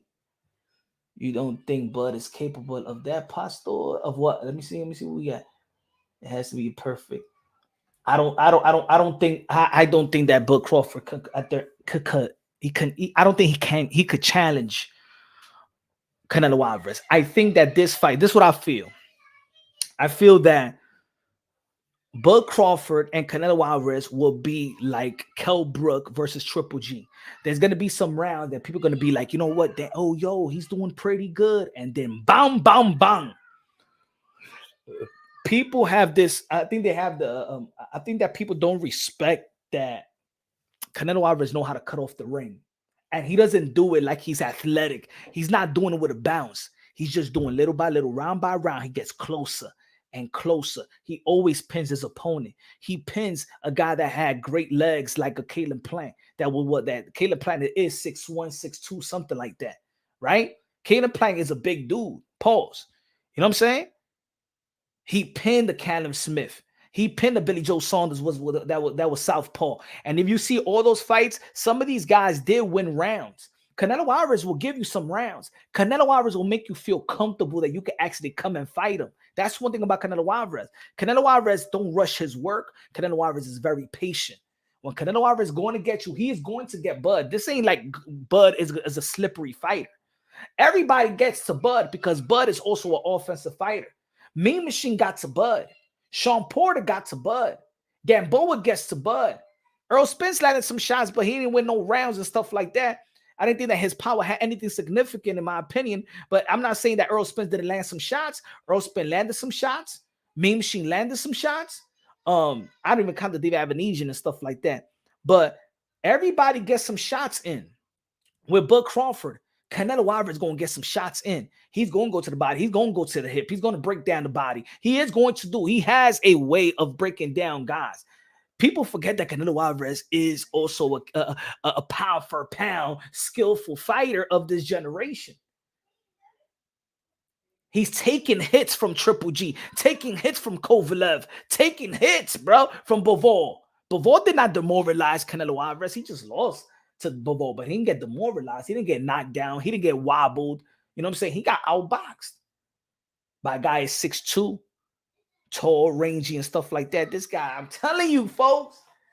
Yeah, yo, if Bud Crawford commits, I dare Bud Crawford fights Canelo Alvarez like he fought Jeff Horn. I dare him go toe-to-toe like he wanted to beat up Sean Porter after Bomac told him that he was losing the rounds.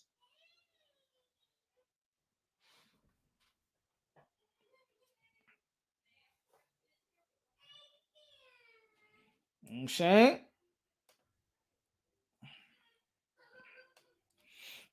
I like this fight, though. Stylistically, I'm not saying that I like the fight, like I'm in love with the fight or anything like that. I think it's stylistically, just because we see that Canelo Alvarez is not moving as much.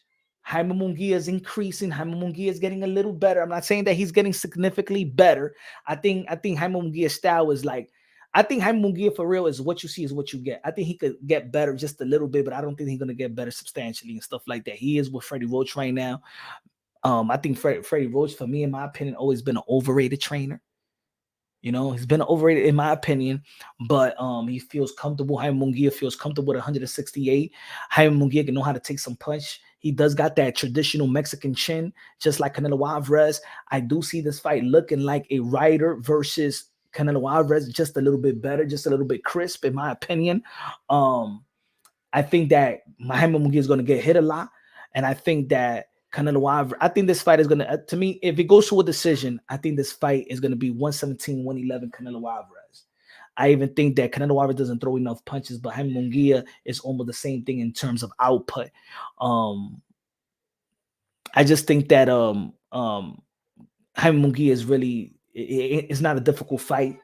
I think he's going to give him any looks. I think he's going to give him every look that Canelo Alvarez wants.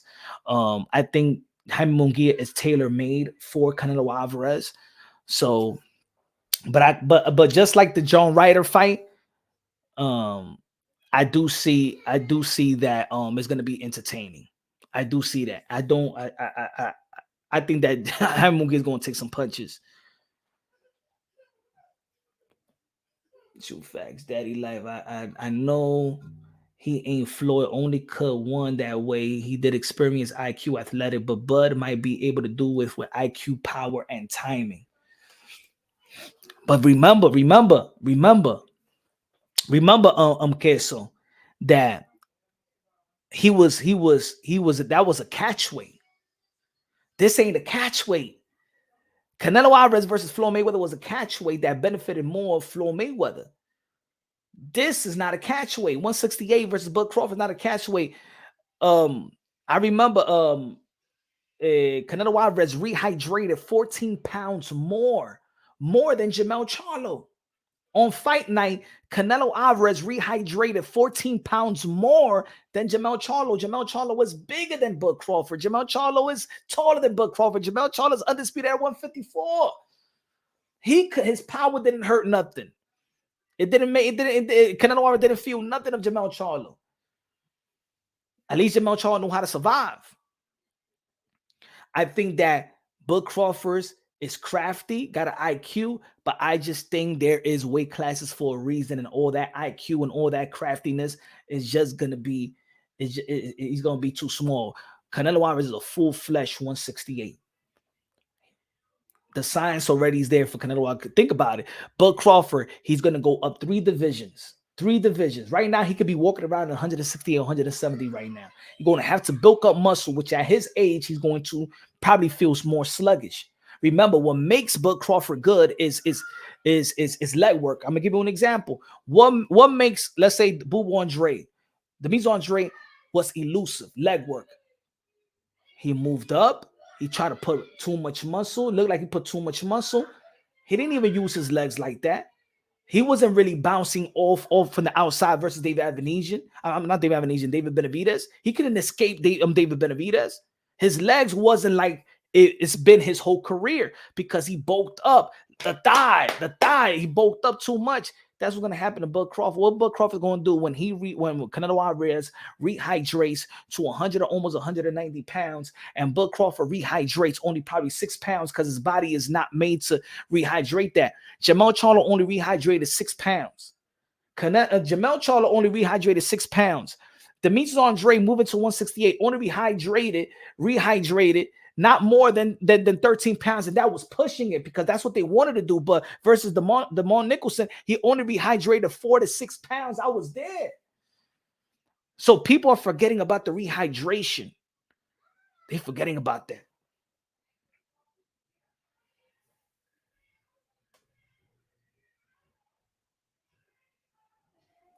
Nah, they have blood out his calf to make that catch weight. Ooh, yeah. Oh, could have. I was there. During blood, put birdies chirp. Wow. Don't put that up there, please, fun. All right, I ain't gonna put it out there, bro.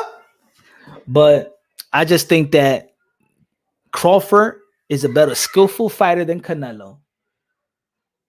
But Canelo Alvarez is still a highly skillful fighter himself. Maybe he can't switch like Bud Crawford, but I think their upper body movement is good as well. I think if we're talking about the defense, who got better defense? Who got better defense, Canelo Alvarez or Bud Crawford? I really never look at Terrence Bud Crawford as some defensive whiz. I think that Bud Crawford fought easier opponents. I think that Canelo Alvarez could take a punch. He got great upper body movement. I think he fought caliber fighters. Think about this. Look at Canelo Alvarez versus Daniel Jacobs. Daniel Jacobs could do the same shit that Bud Crawford could do in terms of switching from orthodox to southpaw. He throws more punches than Bud Crawford. He throws more combination than Bud Crawford. He got power. And Canelo Alvarez beat Daniel Jacobs. I think that people are really forgetting. Maybe that Canelo Alvarez have spoiled us so much, and we've seen him so much that I think people haven't really given Canelo Alvarez the credit of how he boxes. Exactly. Nelo, he said Jacob is slower than Bud. I mean, Jacob is fast for pure middleweight. Yo, Jacob is fast. He got fast hands for pure middleweight, and I think that he throws more than Bud Crawford, or around the same output for a guy in the middleweight and super middleweight. Daniel Jacob is quick. I think that Daniel Jacobs don't have a chin like that. That's one thing. I think he got the guts, but I don't think he got the chin like that. Nelo got good defense from waist up. Hell, he got upper body move. He know how to slip punches very, very well. He also made Bivol miss punches as well, but Bivol was throwing them 5-6 punch combination and stuff like that. The last two or some of them is going to hit you. But that's one thing you ain't going.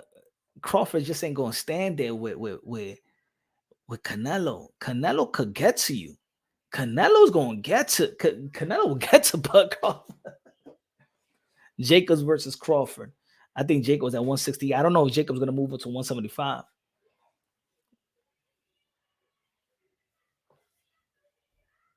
Canelo will hit you eventually. It's boxing after all. Bud take a legit 160 power. I'm telling you, nah, man. Nah, you remember? Yo, look at that 12 round with what's his name? Oh, what's his name? In 140. Victor Postal. You remember when Victor Postal wanted to brawl with Bud Crawford, and then in the last round, Bud Crawford said, "Nah, he took his tongue out. Like, nah, I ain't gonna get into a fight with you." I'm telling you, man. I don't know. Bud Crawford, in my opinion, just too small for Canelo Alvarez. I'm not talking about in height, but once it's rehydration time, it's a whole different type of story. It's a whole different type of punch. After seeing Bud sparring with Carlos Adames, I'll never doubt him again. He handled Carlos Adames easy.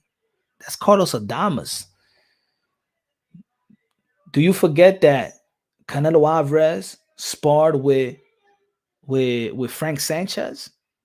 That was his sparring partner. That he sparred rounds after rounds with Frank Sanchez.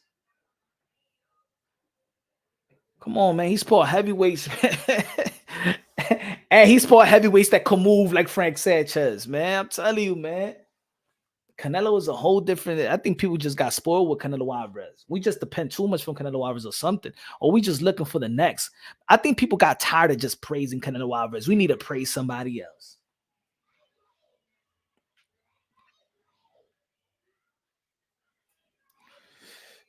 I don't know if I got him stopping Munguia. I got him winning though. I don't know. I don't think I got. I don't think I said stoppage because Canelo Alvarez. I said Canelo Alvarez haven't stopped nobody in a while, so I don't know if he's gonna stop it. Continue to sub and share. Let's go. Let's go. Share the live. Share the channel. Smash the like. Let's go, baby. Let's go. Let's go. How many likes? Oh yeah, it ain't showing me right here. But ain't that much more skilled than Canelo either. Just a little because he can't fight. Southpaw. Cobra status. I agree with you on that one. I think I better a little bit of a better footwork, but I'm telling you, like I always been saying, I'm always preaching this. Canelo Alvarez versus Triple G, the first fight, that was the perfect Canelo Alvarez. That footwork, come on, man, that footwork was incredible. Incredible to the. I'm talking about how he got better as a fighter, how he's enhanced his skill set. You know what I'm saying? The evolution of Canelo Alvarez, that first Triple G fight, that was the best Canelo Alvarez. Moving from the outside, fighting on the inside, throwing a lot of combination of punches, starting with the jab to the solo plex. He was doing everything that fight. Oh my God. That Canelo Alvarez loses to nobody. Even though that there's people out there that felt that he lost to Triple G, that Canelo Alvarez, he evolved, man. I think that 118, 110 card just didn't let people see how Canelo Alvarez evolved. I think that people was expecting the Canelo Alvarez that's more cement feet, that didn't move as much, and I think that's why they was expecting this Mexican, this toe-to-toe war between Triple G and Canelo Alvarez that the people didn't give Canelo Alvarez credit for evolving and actually implementing some footwork that we never seen from him, and it was very, very effective. He said, why Canelo took the fight with Saunders? Saunders is a bum. What? Why he took the fight with Saunders? Because because he unified the titles with Saunders, bro. And then he needed to fight Caleb Plant to become undisputed. What kind of question was that? Was that a real question? NE Sport? Was that a real question? Or that was just, are you talking to somebody in the chat? Please don't tell me that's a real question. Please don't tell me that's a real question. Estoy hablando contigo, estúpido. Dime si es a real question, estúpido, mamahuevazo, EA Sports. That's a real question que tú me estás preguntando a mí, eh?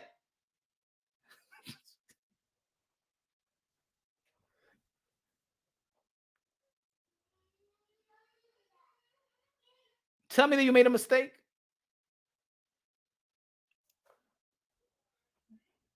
Que why Canelo took a fight with Billy Joe Saunders. Mira esta gente, men, en droga que está la gente hoy, Dios. Dios mío, Dios, que la gente está en droga, eh.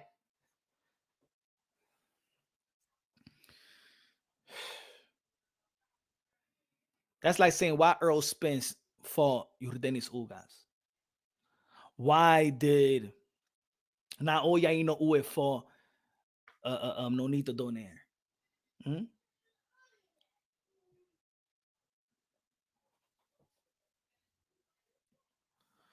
I wanted to see the Billy Joe Saunders and Luis Andre too. But hey man, look, David Benavidez got a call. And the end of the day, right? Some people gonna be mad at these guys. And the end of the day, they're going to the Hall of Fame. And this is what I gotta say, right? The question is, do you feel like Canelo Alvarez and Bud Crawford ducked Boots and David Benavidez? And the end of the day, folks, Bud Crawford is already going to the Hall of Fame. Canelo Alvarez is already going to the Hall of Fame. Canelo Alvarez could retire right now. Bud Crawford could retire right now. Bud Crawford is a 3-division world champion, 2-division undisputed.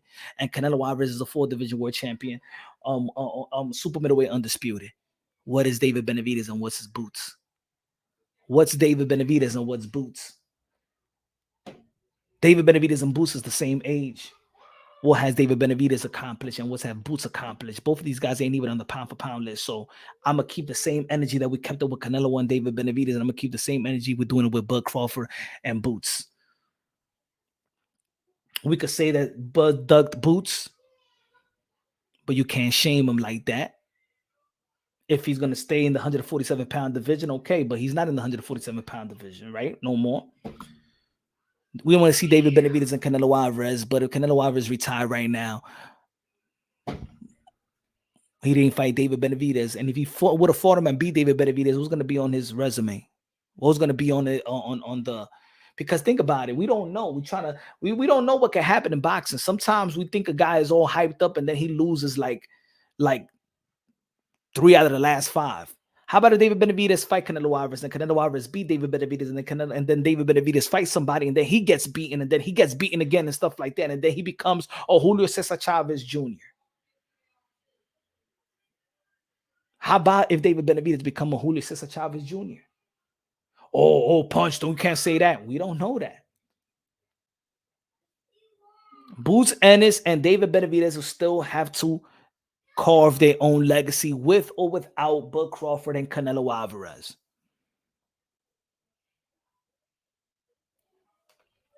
Vino para atrás the tigre. Okay,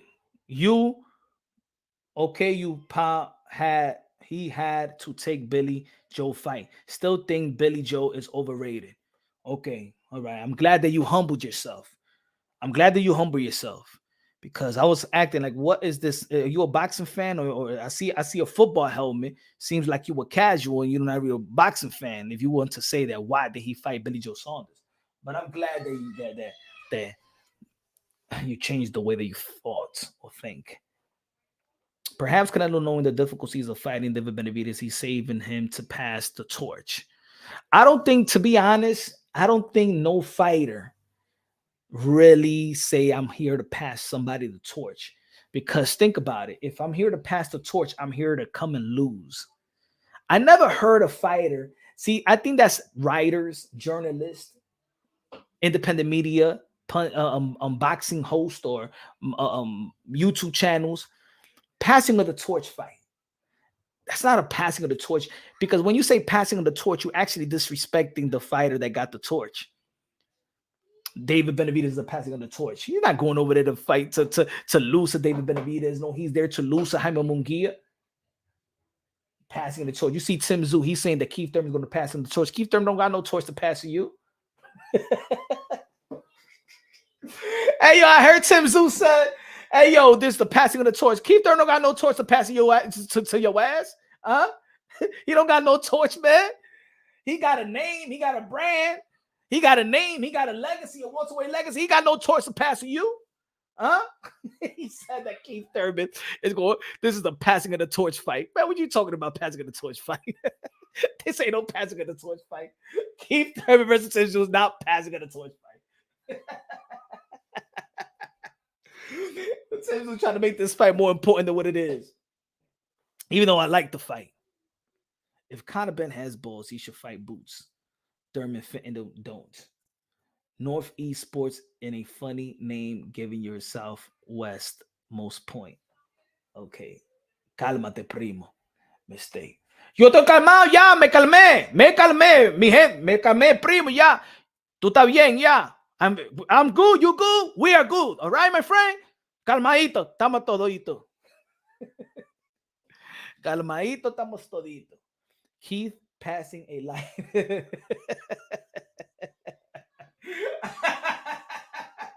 That was funny, Raj.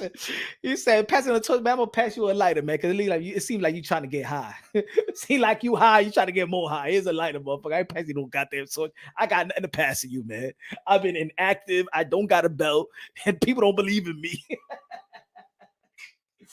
You don't got no damn passing of the torch. Savage said, yeah, Punch, the torch stuff is death made up by media. Ain't no way fighters be thinking like that ever. I hate that phrase, passing of the torch. It's true. Imagine you think somebody be like, oh, yeah, there's the passing of the torch. That means I'm going to go out there and I'm going to give you the torch. We're going to fight it off. I'm going to give you the torch. It's the passing of the torch. There ain't no such thing as no passing of the torch. You're disrespecting somebody with the passing of the torch shit. You mean you're going to lose this fight? Keith Thurman should have been like, man, this ain't no passing of the torch. What the hell I'm going to pass to you? I ain't passing that to you. Think I'm just going to hand you? Passing of the torch means I'm going to give something to you. I ain't going to give you that.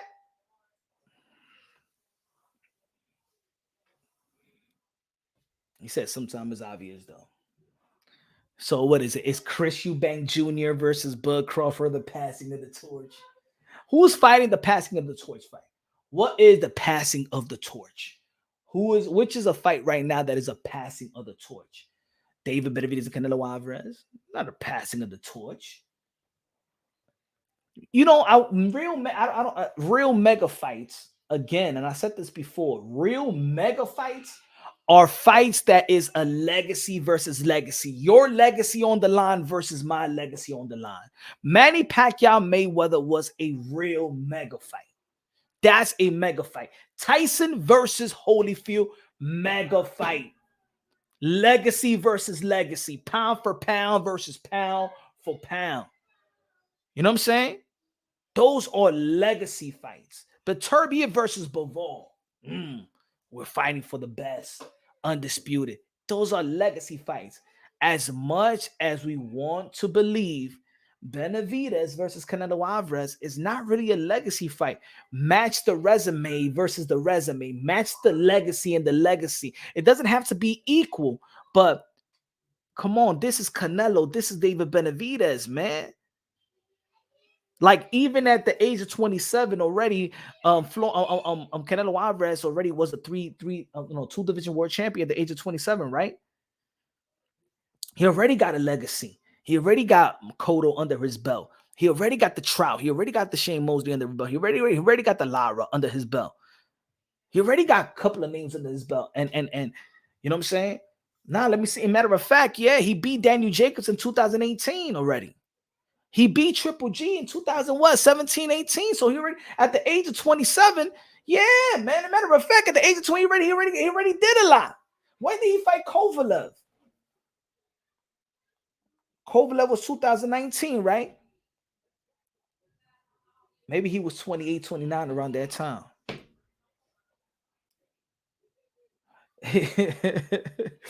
You said, Castle said, yo, Deb, is there a torchbearer in boxing?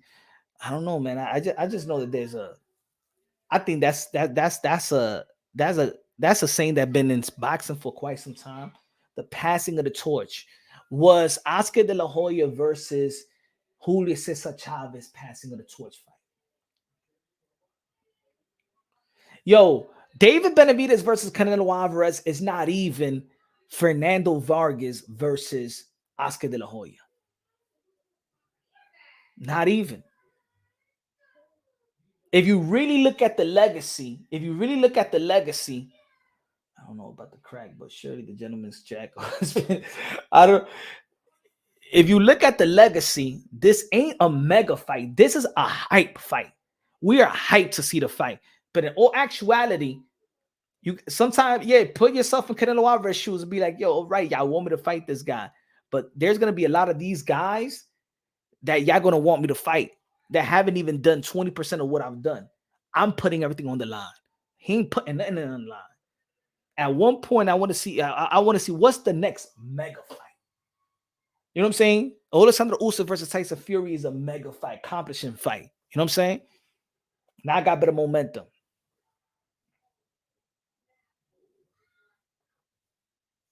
Ball was robbed against Benavidez. You think Ball?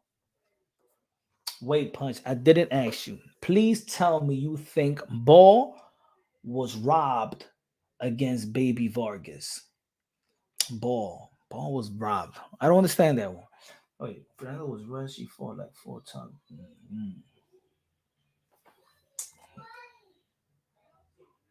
Ball. What you mean, Ball?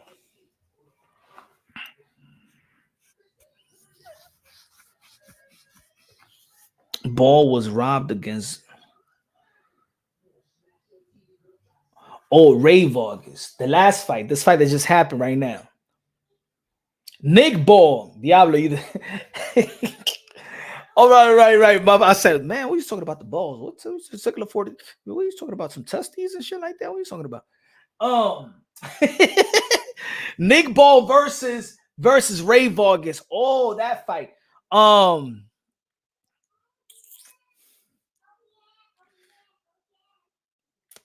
I think Nick Ball won. Robbery is going to take it takes a lot for me to say robbery. You know what I'm saying? But I think Nick Ball won though. Nick Ball, man, Ray Vargas just get hit too much, man. I don't find Ray Vargas special, man. Ray Vargas get hit too much, in my opinion. Always got hit too much. You know what I'm saying? Even Ray Vargas, he got another. There was another fight that I felt that this should have been a draw. He lost and he got the win. Or matter of fact, they took it from him. Forgot which fight was that one. Yeah, I think Nick Ball won. Yeah, rematch is good. I think he won. I'm not gonna say Rob. What you think about that fight? You had the draw. Yeah, I don't think it was a robbery. I don't think it was a robbery. I just felt like, you know what I'm saying? I think, when people look at some, I think people jump to the, you act like you ain't even seen a nigga with a feet trouble cinnamon. Joseph Parker fought 4 times in 9 months. He fought 5 times in the span of 13, 14 months. Scorecards with a little sus. I didn't even see the scorecard really. Tio versus Matias. Who wins? Tio. No knockout power, Billy Joe. Good technique. Yeah, but it's good technique. Nick Ball won the contest punch. I'm not gonna say he didn't win. I'm just saying I think he won. I'm not saying that it was like this robbery of the century and shit like that. Like, it's hard for me to call robbery. You know what I'm saying? Yeah, I might get emotional in certain fights. Like, I feel like Francis Ngannou beat Tyson Fury. Charlie the cat said to you. Paulie.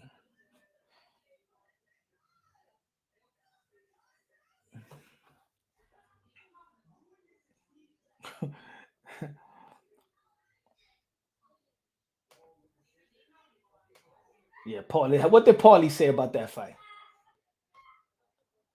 Haney versus Tank, mega fight. That's a mega fight. I like that fight.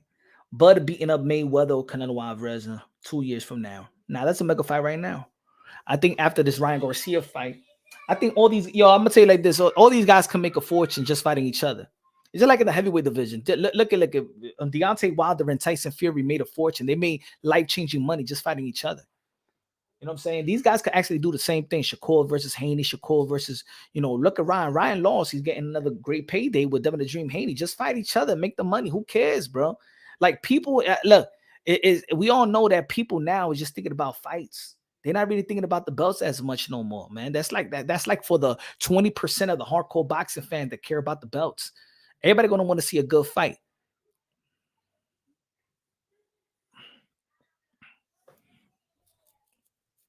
Facts. Just fight. Yeah, man. Just fight. Like I'm a hardcore boxing fan that cares about the belts, but I'm also looking at the sport. The sport needs recognizable names to fight each other. You know what I'm saying? You're gonna get your money. It don't matter. Look at Ryan Garcia. Ryan Garcia got Devin the Dream Haney next. Shakur Stevenson fight Tank. Tank fight Tio. Tio fight Haney. Haney, come on, man. Just fight each other. Y'all gonna make man money. Y'all gonna make man money. Just go out there and fight good. Make a good account of yourself. Don't get washed up. Just fight, and the people's gonna like it. Yo, in the end of the day, people want to see a fight. People just like good fights. Even if two bitches is fighting each other, you're gonna be looking at it like this. Hey, yo, look at these cats they fighting. Everybody just tune into fights. Everybody geared to watch a fight. Even if you know how many times do you ever catch yourself? There's a fight happening, you just walk away. Now you usually you stand there for a little for a good minute or something like that. Hey, yo, damn, she getting beat up. Then, oh, yo, what the fuck is happening? Hey, yo, oh shit. And everybody want to see a good fight. Everybody want to see a good fight. Belts or no belts. Look, Deontay Wilder still got to fight Anthony Joshua. That's still a fight that needs to happen in this era. That's still a fight that needs to happen in this era. Deontay Wilder, Anthony Joshua, Arturo Beterbiev versus Bivol. David Benavidez, if he wins his next fight, he fights the winner of Bivol and Beterbiev and stuff like that. Canelo Alvarez versus Matias. Matias versus Belanga. Kalen Plant versus Demise Andre. Demise Andre versus Jamal Charlo. Demise Andre versus Jamel Charlo. Jamal Charlo versus Kalen Plant. Yo, there's a lot of fights. There's fights that don't even got to be belt on the line, man. There's good fights. I want to see the rematch with Fundura and Erickson Lubin. That was one of the fight of the year. I want to see Matias, Tio, Matias, Haney, Matias, Tank, Matias, and then vice versa. All of them fight. I want to see Gary Antoine Russell get his one go to the 147 and fight Boots Ennis. I want to see Boots and Conor Ben, Virgil Ortiz. I want to see Boots versus Virgil Ortiz. That's not a title shot, but it's big for boxing. And you're going to get a lot of credit for boxing. As a matter of fact, Boots Ennis is going to get more credit fighting Virgil Ortiz than fighting the guy that he fought, Karen, just to get the interim IBF title.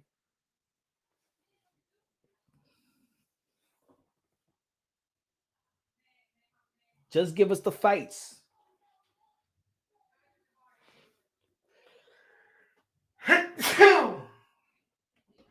Just give us the fights, and boxing's going to be good. Boots versus, right? Think about it. Think about it. Tim Tszyu could be champion, but the winner of Boots and Virgil, who's the man?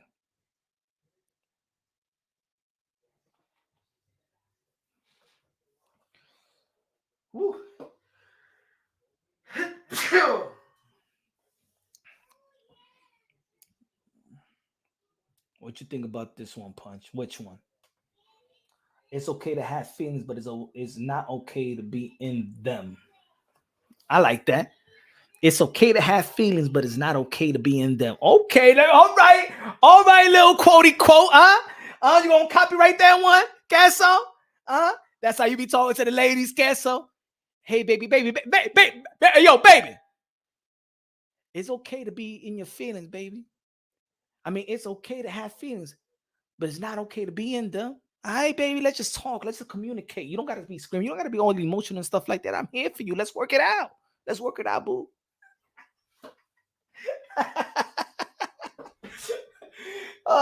Cancel with the little quotey quotes. Yo, baby, chill, baby, chill, relax, baby, chill. You gotta be no emotional. I'm here for you. I'm here. I ain't going nowhere. I ain't gonna leave you with the next bitch. Listen up. It's all right to have feelings, baby, but it's not okay for you to always be in them, huh? I'm supposed to be here to, you know what I'm saying, channel your feelings, your emotion. I'm here, you know what I'm saying? I'm your yin and yang, baby. I'm the puzzle like Avatar. Put my tail in you. I'm here for you, baby. We made for each other. Quit it with the fitting shit. I didn't cheat on you.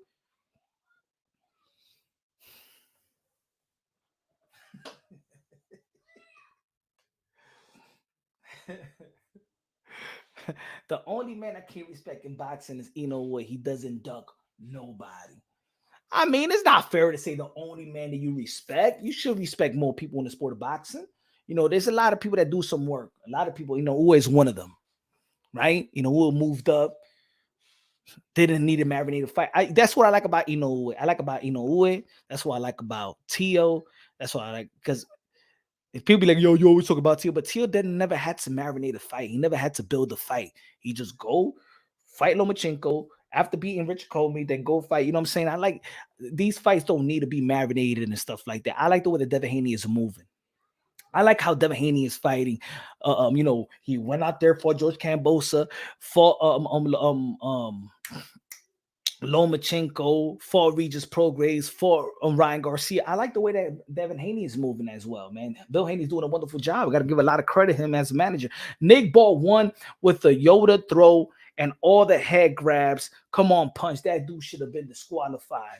I didn't say that he lost, bro. I said that Nick Ball won. I just said that it wasn't this like this rivalry. You know what I'm saying? I give him the win. I got him winning. Sheesh. Good looking out, Leonardo Rodriguez with the $5 super chat. God bless you, brother.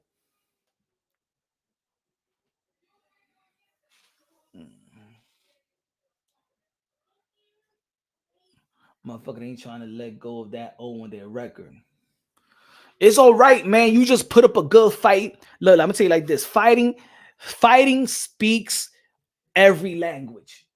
If you put up a good fight, the fans recognize it. Pitbull Cruz put up a good fight versus Gervonta Tank Davis. Ain't nobody was saying, "Oh my man, I don't want to see Pitbull Cruz again." You put up a good fight, and the fans like it.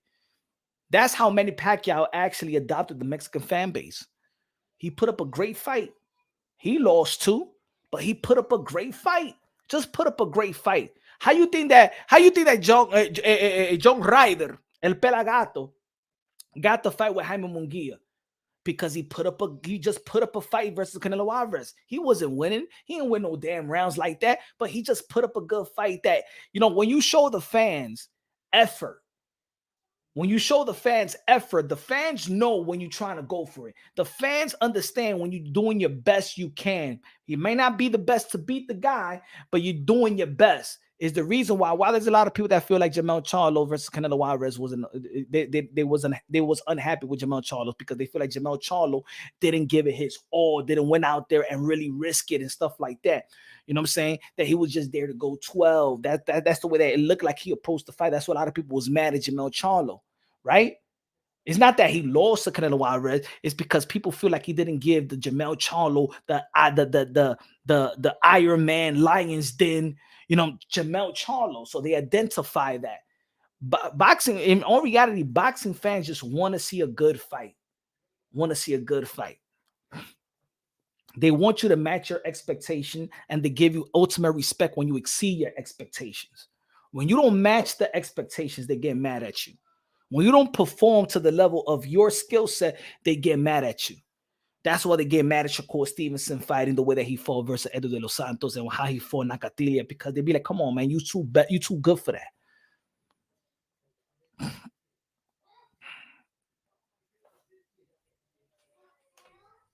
Tell them, Queso, shit. Get more people in here. Shit, live. Let's go. They're repacking me over here, my friend. They don't repack you here. Charlo was fighting. Few body shots change his plans. Yeah, don't get wrong, Punch, my brother. I respect a lot of people in boxing. You know, who it doesn't take years. Facts. Bella pollo, they're repacking me over here. Huh? Salvador Sanchez versus Alexis Arguello. You know, that's like Hagler versus Hearns. Man, we love that first round, but that fight didn't last more than 3 rounds. Shit, that fight didn't last more than 3 rounds, but everybody remember Hearn versus Hagler. And everybody be like, yo, these fighters need to fight like they was back in the days. Shit, Hearn only lasted 3 rounds, man. People identify when we try to go. I think that people respect you more when you get laid out. Sounds kind of weird, but people respect more when you give it your all and get laid out. I think that Deontay Wilder gained more respect getting laid out by Tyson Fury in the third fight than any other fight that he ever won. I think Deontay Wilder got more respect getting laid out by Tyson Fury than any other win of his career. I think so. All the narrative stopped. A lot of people that hate Deontay Wilder, all that shit died down because they recognize that Deontay Wilder in that trilogy, he did go out on his shield. At first, when people saying, man, please, man, you're going to get died, man. It's good that they saved you. It's good that Mark Breland saved you and shit like that. We recognize that Deontay Wilder was about that life. And because we recognize that Deontay Wilder was about that life, everybody respected how Deontay Wilder went out. Deontay Wilder was ready to die in that ring. Am I right or wrong? Deontay Wilder was ready to die in that ring. He gave it everything he got. He gave it his all, bro. Versus Tyson Fury, he gave it his all. So we identify those type of performance even in their loss. Kell Brook versus Triple G. He went for it. He was going for it. He wasn't afraid of Triple G, but Triple G was just too strong. So a lot of people, even Kell Brook, hey, yo, Kell Brook exposed Triple G, yo.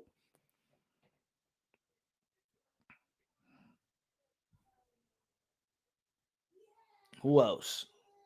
Who else gave it they on the loss? Do you feel like Earl Spence gave it his all? I think that Earl Spence gave it his all. I think Earl Spence didn't give up. Earl Spence was willing out there to die himself too. Earl Spence was taking punishment. He was willing to go out there, man. Got to give a lot of credit to Earl Spence as well. Snapper 77, a new member. Good looking now. Appreciate you, brother. Appreciate you, man. Let's go. Become a member to the channel. Let's go, y'all. Appreciate you, brother. Montana Love said he moving to 147. He will target Booth. Man, please, man. Montana Love ain't gonna do shit. You remember when Montana Love came out with that little puppy and stuff like that? I hope that little puppy was shitting on his arm and stuff, and the commission would have been like, you ain't fighting no more. Trying to be all cute and stuff like that. I don't like fighters like that. Not like, look, it's certain fighters when you know they trying real hard. Him coming down with the little Yorkie, man, shit. I hope that Yorkie would have pissed on this shit on him and do a diarrhea on his arm, and I would have seen what the commission was gonna do, and it would have been an embarrassment. Montana Love, man, he's a bootleg. He's a bootleg Adrian Broner wanna be. I don't like Montana Love. I never thought highly of Montana Love. Montana Love is a bootleg Adrian Broner wanna be. Adrian Broner drunk is better than Montana Love to me.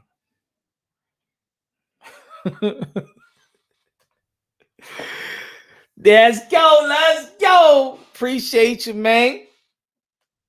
Official for real, official tissue. Montana Love trash. And yo, y'all know it's hard for me to really call fighters even trash. I ain't gonna call them trash. All I'm gonna say is he ain't that. I think he wanted fame more than that. I think he wanted fame more than anything else. You could tell when a fighter just want more fame. You know what I'm saying? Losing to guys you were not supposed to lose, getting dropped, trying to look pretty. You trying to look pretty. You ain't trying to fight. You like trying to look pretty. That Floyd Mayweather shit, Floyd, that don't work for everybody. Pitbull versus Tank rematch will be fire. Yeah, I respect that fight. I respect that. Did you watch UFC 29? I only watch highlights. Yo, but guess what I'm gonna do, y'all, now? I'm going to implement. I was gonna let the members know, but I'm gonna let y'all know. What do y'all think I'm going to start doing? And I know I was going to talk about more sports and shit like that, but boxing got so much hectic with a lot of information and stuff like that. So I kept it just real with boxing. I really wanted to implement more sports in the channel, but this is a combat sport. You know, I will confuse too many people if I start talking about baseball, start talking about basketball and things of that nature. But I will start doing, I'm not going to do a lot. I'm going to start little by little, but I will start covering bare knuckle fighting. What y'all feel about that, folks? I'm going to start doing it. I'm going to start, delivering content here and there. Bare knuckle fighting. I'm going to start covering bare knuckle fighting. I feel like I think is exciting. I've been watching it little by little.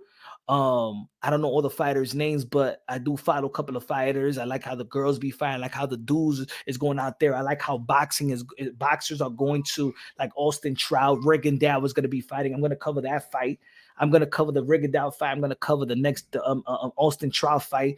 I'm gonna cover the gangster. I like this chick. She's really really good. I'm gonna cover her fight. Let me know what y'all think.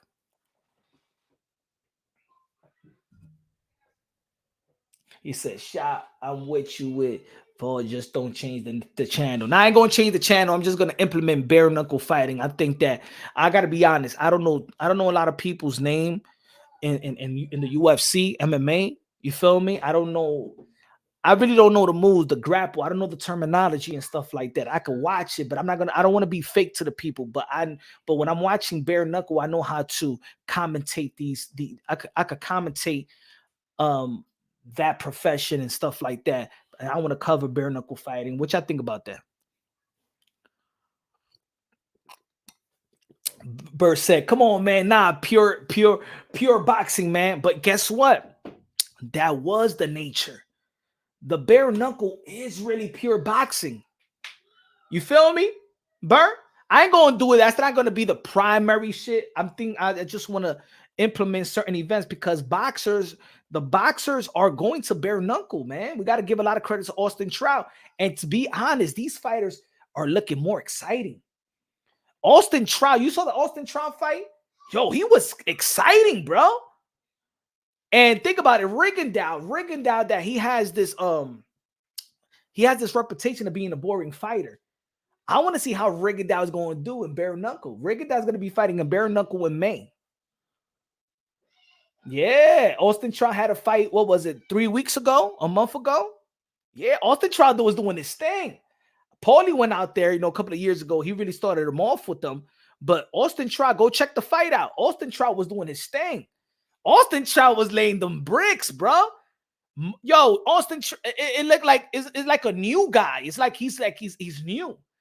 So if there's gonna be boxers out there that we recognize is going to bare knuckle, you got to give them a lot of credit because think about it, boxing is already hard enough.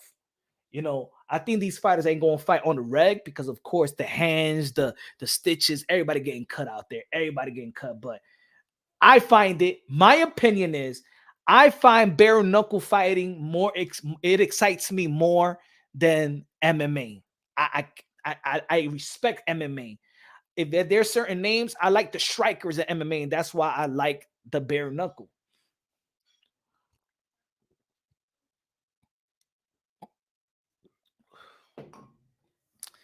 Can you imagine?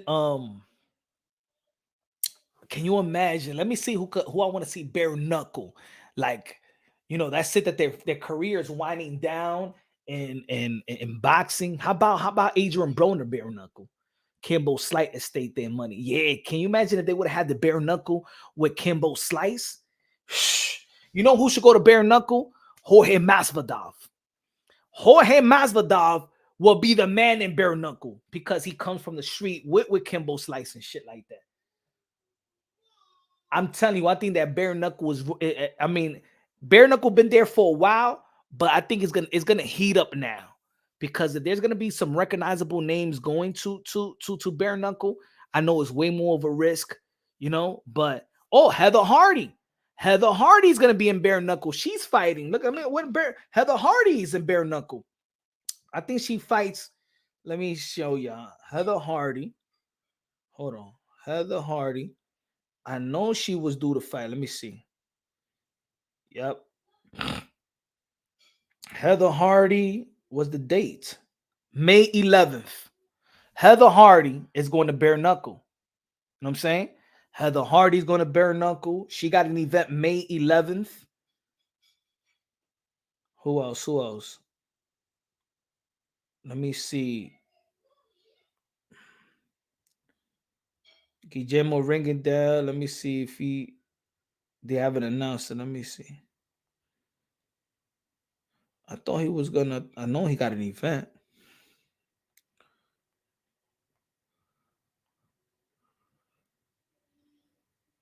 Let me see the.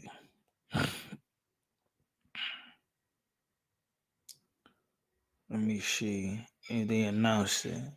Let me see.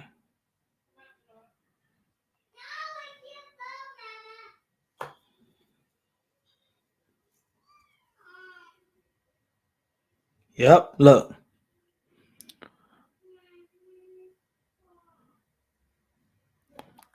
43-year-old Guillermo Rigondeaux, reports are to be believed, will soon be making a mark in altogether different ring. The two, whatever.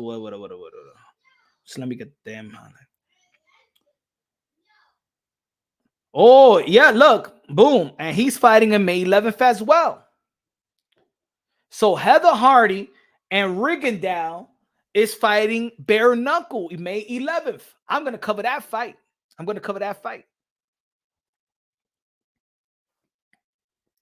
Recovery times are longer. Yo, what about this dude right here? I forgot his name, but I've been watching, man. I watched a couple of his fights this week. I'm like, yo, this guy's a monster, bro.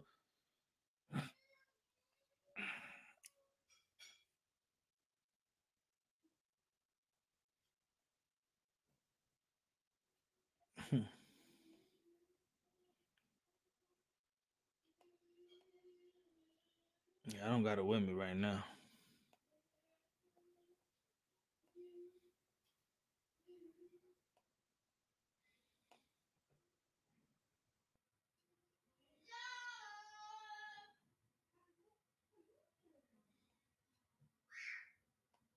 Mira eso, tío.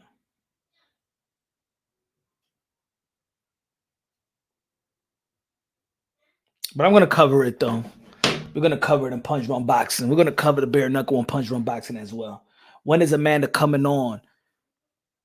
Amanda's supposed to come on. She was supposed to come on a couple of days ago and stuff like that. Don't know what happened. I mean, we set up. We were supposed to set up and something. It wasn't definite. It was supposed to be around 7 o'clock, 7 p.m. She went to the day that I was supposed to have Amanda Serrano. She was in the eye doctor. Is getting better. She got a fight announcement coming very, very, very soon, though. I wanted her to tell y'all here, though.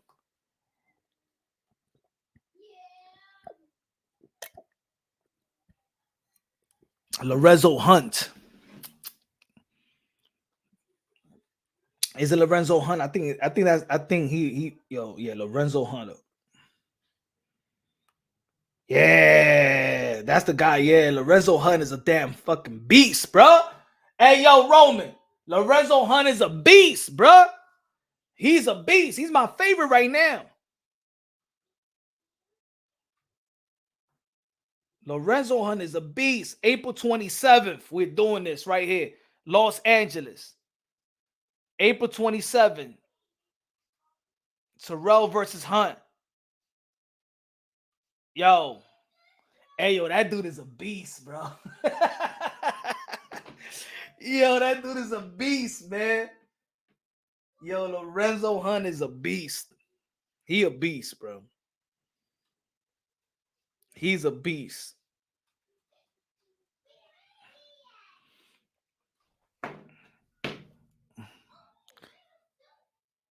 Hell yeah. Hell yeah. Why you drink? No, water. Just water, Jackie. La Reina. Only agua, agua. But yeah, man, I'm gonna cover bare knuckle a little bit and stuff like that, man. Yeah, man. The high profile fights, I'm gonna cover it. But yo, about to have some dinner. You know what I'm saying? I'm very, very hungry, y'all. Gonna drop a couple of videos later on, man. And shout out to Henry Garcia as well. Hit me up earlier today, saying that Ryan Garcia is very good. Pops hit me up saying he's good money, he's training, he's on mentally there, he's ready to go. Shout out to Ryan Garcia as well, man. Got your back. Keep on saying what you're saying. You know what I'm saying? All you got to do is just everything that's in your mind and in your heart, and work on the speech. Work on you're going to deliver your message, because I think that that his heart is in the right place. Sometimes it's how they deliver the message, right? So I support Ryan Garcia and exposing whoever needs to expose, especially if he's saying that this is about the kids in the world. Yes, expose it. Too many people stay shut. Did you look up love sex? Yeah, punch. Nah. Did I? One love punch. Best boxing narrative. I don't spin narrative, CCI. Let me see. Love sack.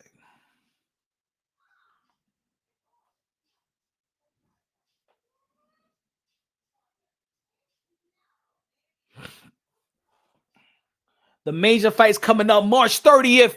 Keith, one-time Thurman versus Tim Tszyu. March 30th, Las Vegas, Nevada. Let's go, Thurman. Thurman, Queso. Thurman. Ain't the love sack is like the little couch and stuff like that? Most comfy. See, yeah, what? The love sack. I never had a love sack before. That shit is good, man. Damn. Is that the love sack? Hold on. Because you know I got a love sack on my own. Yeah, oh, I see it. I see it. That shit is fly. That's what you're talking about? Okay. All right, that's look cool. That's dope.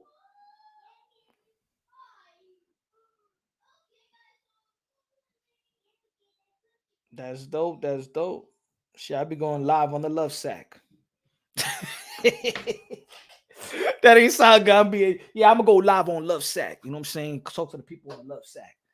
But anyway, hey baby, wanna lay on my love sack on the love sack? Anyway, ladies and gentlemen, good looking down, man. I hope everyone having a good Sunday. Hope everybody is blessed. You already know God first, everything second. Fight plus survive equals two champions. The best thing you can do in your life is have a relationship with God and gain that relationship, strengthen that relationship. Let's go, man. Stay good, stay healthy, stay blessed. Smash that like. Let's go. I'm going to be dropping a couple of videos later on. About to go get my grub on. Love y'all. God bless. And on to the next.